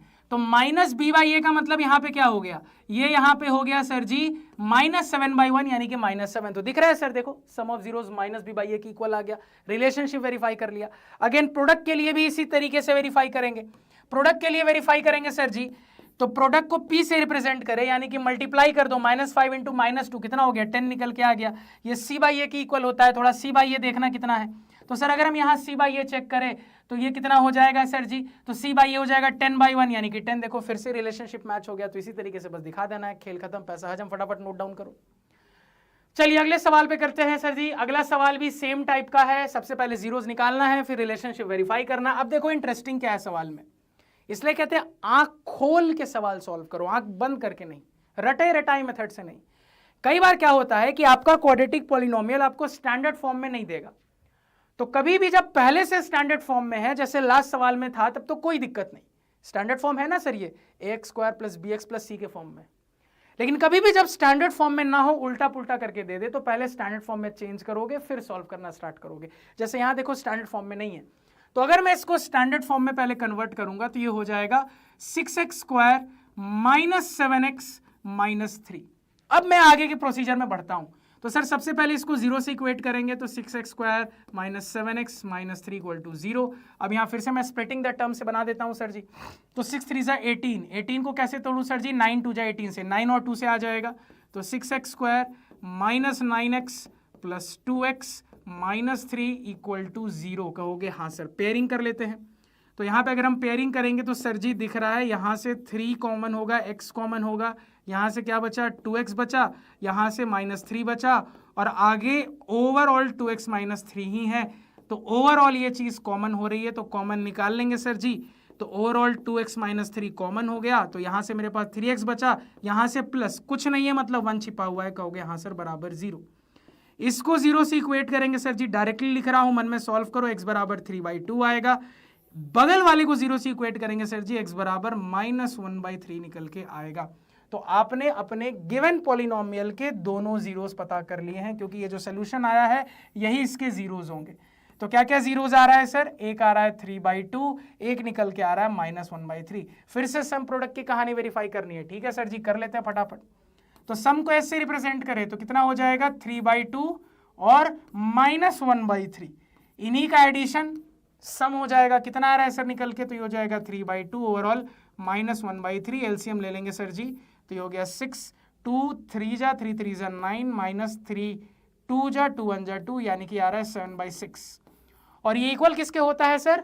-b/a के। तो अगर मैं इसको स्टैंडर्ड फॉर्म से कंपेयर करूं तो a है 6, b है -7 और c है आपका -3। तो -b/a कितना हो गया? आप तुरंत कह दीजिएगा सर यहाँ पे -b/a हो जाएगा आपका -7 यानी कि +7/6। कहोगे हाँ सर। देखो आंसर मैच हो गया। अगेन प्रोडक्ट की कहानी देख लेते हैं। तो सर प्रोडक्ट की कहानी अगर हम यहाँ पे चेकआउट करें, p से रिप्रेजेंट करें तो प्रोडक्ट यानी कि दोनों को मल्टीप्लाई करो। तो सर अगर मैं दोनों को मल्टीप्लाई करूंगा तो ये हो जाएगा 3/2 इंटू -1/3, 3 से 3 गया तेल लेने, -1/2 आ रहा है। प्रोडक्ट होता है c/a के इक्वल। c/a अगर हम यहाँ पे चेक करें सर जी तो c/a हो गया -3/6, यानी कि अगेन -1/2 आ रहा है। देखो यहाँ पे मैच हो गया। कहोगे हाँ सर सही। फटाफट नोट डाउन कर लीजिए, साइड हो जा रहा हूं। चलिए अब आ जाते हैं सर जी लास्ट कंसेप्ट पे, जिसके बाद हमारा चैप्टर हो जाएगा खत्म। If the zeros of a quadratic polynomial are alpha beta, then frame the quadratic polynomial। यानी कि भावनाओं को समझना। अगर कोई मुझे क्वाड्रेटिक पॉलिनोमियल दे दे तो मैं सॉल्व करके जीरो निकालना जानता हूं, ठीक है सर। अब मुद्दा यह है कि अगर कोई मुझे क्वाड्रेटिक पॉलिनोमियल के दोनों जीरो बता दे और यह पूछ ले कि भैया ये किस क्वाड्रेटिक पॉलिनोमियल के जीरोस थे, वो क्वाड्रेटिक पॉलिनोमियल निकालो, तब कैसे करूंगा? यानी कि सर अभी तक हम ये सीख के आ रहे हैं कि क्वाड्रेटिक पॉलिनोमियल दे दे तो जीरो निकाल लेंगे, उल्टा बोल दे तो मतलब जीरो दे दे क्वाड्रेटिक पॉलिनोमियल निकालने बोल दे तब कैसे करेंगे, वही हम यहाँ पे सीखने वाले। अब मेरी बात ध्यान से सुनना। इस पे जाने से पहले छोटा सा इंटरेस्टिंग कंसेप्ट हमें पढ़ना पड़ेगा। अभी जस्ट हमने इस वाले क्वाड्रेटिक पॉलिनोमियल का जीरो निकाला, क्या निकल के आया यार? तो अभी जस्ट इसका निकाला है, जीरोस निकल के आया है 3/2 -1/3। क्या क्या आया है भैया? 3/2 -1/3। ठीक कहोगे हाँ सर बिल्कुल ठीक। अब मेरी बात यहां ध्यान से सुनना। मैं कहूं इसके दोनों जीरोस निकालो, तुम कहोगे ठीक है सर, प्रोसीजर तुम्हें पता है। 12x² -14x -6 बराबर 0। अब मुझे दिख रहा है सर इसको सिंप्लीफाई किया जा सकता है। 2 कॉमन निकाल के, कॉमन निकालेंगे तो बचेगा 6x² -7x -3 = 0। 2 को उस तरफ भेज देंगे, 0/2 0 अल्टीमेटली आ जाएगा 6x² -7x -3 = 0। और इसका तो पहले से पता है, यही दोनों हैं। कहोगे हाँ सर। मैं कहूं इसका निकालो तो तुम कहोगे सर यहां पे फिर मैं ऑब्जर्व कर पा रहा हूं कि ओवरऑल 3 कॉमन निकाल लूंगा तो यही चीज आ जाएगी और अगेन यही जीरोज आएंगे। अगेन मैं कहूं यहां पे करो तो फिर तुम्हारा दिमाग काम करेगा कि सर अगर मैं 1/2 कॉमन निकाल लूं, जैसे ही मैं 1/2 कॉमन निकाल लूंगा तो ये निकल के आ जाएगा, अगेन यही चीज बन जाएगी, सेम जीरोस। तो कुछ समझ में आया? हाँ सर। हमें एक बहुत तगड़ी चीज समझ में ये आई कि सर जी दुनिया में ऐसे अनगिनत क्वाड्रेटिक पॉलिनोमियल हो सकते हैं जिनके सेम जीरोस आ जाए। दुनिया में ऐसे अनगिनत क्वाड्रेटिक पॉलिनोमियल्स हो सकते हैं जिनके सेम जीरोस आ जाए। यानी कि अब तुम्हारा दिमाग काम कर रहा है कि कोई अगर हमें जीरो देके कह दे कि क्वाड्रेटिक पॉलिनोमियल बताओ तो हम ऐसे अनगिनत क्वाड्रेटिक पॉलिनोमियल बता सकते हैं। कहोगे हाँ सर। तो अनगिनत तो नहीं बताते रहेंगे? कहोगे हाँ सर। उसको कोई जनरलाइज तरीके से लिखना है। तो यहां पे आपको क्या जनरलाइज तरीका दिखा? तो दिखा कि सर जी ऊपर वाले के केस में ये है 6x square minus 7x minus 3, नीचे वाला और कुछ नहीं, 2 कॉमन लेने के बाद 6x square minus 7x minus 3, उसके नीचे वाला और कुछ नहीं, 3 कॉमन लेने के बाद 6x square minus 7x minus 3, उसके नीचे वाला और कुछ नहीं, 1/2 कॉमन लेने के बाद यही चीज। तो कोई पैटर्न दिख रहा है? कहोगे हाँ सर। कि कभी भी अगर 0 दे दे और क्वाड्रेटिक पॉलिनोमियल बनाने को कह दे तो सर हम अनगिनत क्वाड्रेटिक पॉलिनोमियल निकाल सकते हैं, इसलिए हम एक जनरल फॉर्म बोलेंगे। और वो कैसा होगा वो समझ में आ गया कि सर ब्रैकेट के अंदर हमारा वो simplified form of quadratic polynomial होता है और ब्रैकेट के बाहर कोई कांस्टेंट मल्टीप्लाई हो सकता है। ये कांस्टेंट कोई भी हो सकता है, दिख रहा है ना सर, ये कांस्टेंट कोई भी हो सकता है। तो इसी वजह से हम फ्रेम ऐसा करते हैं, याद रखना। मान लो वेरिएबल एक्स पे फ्रेम करना है तो X square minus sum of zeros into X plus product of zeros. S और पी का मतलब पहले ही क्लियर कर दिया। एस मतलब होता है सम ऑफ जीरोज, पी होता है प्रोडक्ट ऑफ जीरोज। यानी कि कभी भी तुमको जीरोज देके क्वाड्रेटिक पॉलिनोमियल फ्रेम करने को कह दे तो जीरोज दिया है उसको ऐड करके एस निकाल लोगे, जीरोज दिया उसको मल्टीप्लाई करके पी निकाल लोगे, या कई बार डायरेक्टली एस और पी दे देता है तो सीधे इस फॉर्मूले पे सेट कर लेना कि भैया वेरिएबल एक्स पे अगर फ्रेम करना है क्वाड्रेटिक पॉलिनोमियल तो X square minus sum of zeros into X plus product of zeros. मान लो वेरिएबल वाई पे फ्रेम करना होता तो Y square minus sum of zeros into Y plus product of zeros. कहोगे हाँ सर। मान लो वेरिएबल जेड पे फ्रेम करना होता तो Z square minus sum of zeros into Z plus product of zeros. कहोगे हाँ सर, लॉजिक समझ गए। अब ये बाहर में k मल्टीप्लाइड है where k is any non zero real number. इसका लॉजिक तुम समझ गए क्यों है सर, यही k है। तो कभी भी जब क्वाड्रेटिक पॉलिनोमियल का जनरल फॉर्म पूछे तो k के साथ बताना। और मान लो सवाल कह दे कि आप मुझे जनरल फॉर्म नहीं, कोई एक क्वाड्रेटिक पॉलिनोमियल बताओ। अब तुमको तो पता है सर अनगिनत निकल सकते हैं, कोई एक पूछ रहा है तो कोई एक पूछ रहा है तो k की जगह पे कोई भी रियल नंबर डाल दो। हमेशा याद रखना k 0 को छोड़ के कोई भी रियल नंबर हो सकता है, पॉजिटिव नेगेटिव फ्रैक्शन कुछ भी रियल नंबर हो सकता है, 0 को छोड़ के कुछ भी हो सकता है। क्योंकि 0 डाल दोगे तो सारी चीज 0 हो जाएगी। दिमाग काम कर रहा है? हाँ सर।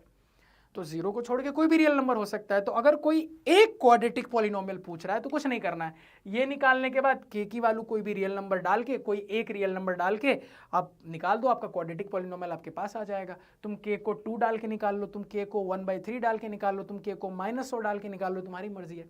जनरली हमारे जो बोर्ड एग्जाम का पेपर होता है उसमें k को 1 अज्यूम करके वैल्यू निकाली जाती है। तो याद रखना कि अगर इन जनरल एक क्वाड्रेटिक पॉलिनोमियल पूछेगा तो k की वैल्यू 1 अज्यूम करके निकालना, ये वाली आदत रखना। समझ में आ गई बात? कहोगे हाँ सर।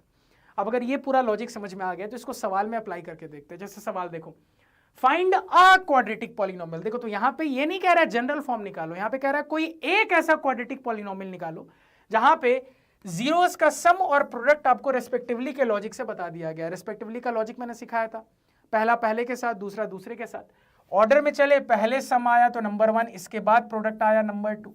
आगे जाके ये जो सम प्रोडक्ट के लिए नंबर्स मुझे गिवन है इसमें ऑर्डर में ये पहले आया नंबर 1, ये बाद में आया नंबर 2। तो पहला पहले के साथ, दूसरा दूसरे के साथ। यानी कि सर जी सम की कहानी क्या दी है -3, प्रोडक्ट की कहानी क्या दी है सर जी 2। तो यहां पे क्या आसान कर दिया, तुमको दोनों जीरोस नहीं बताए, तुमको रेस्पेक्टिवली की मदद से सीधे सम प्रोडक्ट बता दिया। अब तुमको पहले जनरल फॉर्म बनाना आता है तो पहले जनरल फॉर्म बना लो। जनरल फॉर्म क्या होता है सर, k इंटू, और देखो वेरिएबल नहीं बताया, कभी भी वेरिएबल ना बताए ना तो इन जनरल x पे बना लेना। तो k into x square minus sum of zeros into x plus product of zeros, यही होगा जनरल फॉर्म। एक बार जनरल फॉर्म बन गया फिर k को 1 मान के अपना पॉलिनोमियल निकाल लेना सर जी। तो यहां पे हम कह देंगे k into x square minus सम कितना है -3, तो X square minus sum of zeros into x plus product of zeros कितना है 2। इसको थोड़ा अच्छे से सिंप्लीफाई कर लेंगे सर जी, तो ये हो गया x square minus minus plus 3x plus 2। तो ये जनरल फॉर्म आ गया। तो अगर जनरल फॉर्म पूछता तो ये बताते और ब्रैकेट में लिख देते where k is non zero real number. लेकिन कोई एक पूछा है तो मैंने क्या बोला कि k को कोई भी रियल नंबर 0 को छोड़ के डाल के कोई एक निकाल लेना। लेकिन चूंकि हमारे बोर्ड एग्जाम की जो चेकिंग कॉपीज होती है उसके लिए जो रेफरेंस कॉपी सीबीएसई देता है टीचर्स के हेल्प के लिए, उसमें k की वैल्यू 1 डाल के निकाली जाती है। तो तुम भी यही आदत रखना कि हम भी यही आदत रखते हुए k की वैल्यू 1 पे हमेशा अपना एक क्वाड्रेटिक पॉलिनोमियल बताया करेंगे। तो k को 1 डालेंगे तो यह आ जाएगा x square plus 3x plus 2। तो आपका आंसर निकल के आ गया कि भैया हमसे पूछा गया था कोई एक ऐसा क्वाड्रेटिक पॉलिनोमियल बताओ जहां पे सम ऑफ जीरोस -3 आए, प्रोडक्ट ऑफ जीरोस 2 आए। तो ये हमारे सामने है। क्लियर कहोगे? हाँ सर क्लियर। चलिए एक और सवाल देख लेते हैं। अगेन सवाल उसी टाइप का है सर जी। अगेन यहां पे अलग अलग जीरोस नहीं बताया, सीधे सम और प्रोडक्ट ऑफ जीरोस आपको बता दिया है। तो अगेन रिस्पेक्टिवली का ऑर्डर लगाओ।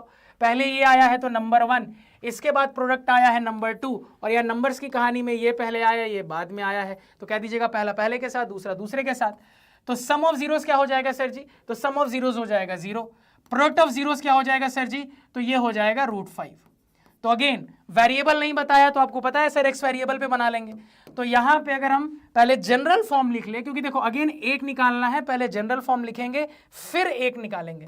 तो ये हो जाएगा कि सर जी k इंटू ब्रैकेट के अंदर x² minus sum of zeros into x plus product of zeros, k into x² minus sum of zeros है 0, तो 0 into x plus product of zeros है √5। कहोगे हाँ सेंसई। तो आपके पास आ रहा है k ब्रैकेट के अंदर x²। अब देखो ये 0x लिखने का तो मतलब है नहीं, है तो 0 हो गया।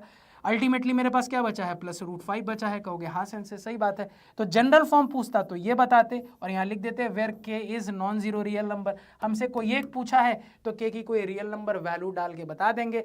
आदत रखनी है 1 की, तो k की वैल्यू को अगर हम 1 पुट कर दे सर जी तो ये हो जाएगा यहाँ पे x² प्लस √5। तो हमारा वो क्वाड्रेटिक पॉलिनोमियल आ चुका है जहां पे सम ऑफ जीरोस की कहानी 0 है, प्रोडक्ट ऑफ जीरोस की कहानी √5 है। फटाफट नोट डाउन कर लीजिए। तो इसके साथ आपका ये वन शॉट तगड़ा वाला होता है खत्म सर जी। तो इस वन शॉट को अगर अच्छे से आपने देख लिया है भैया तो इस चैप्टर के सवाल में दिक्कत नहीं होनी है। तो इसी तरीके से एक और धुआंधार वन शॉट में मिलेंगे, बहुत मजा आएगा। अगले वन शॉट में मिलेंगे, तब तक के लिए तारा रारा सायोनारा।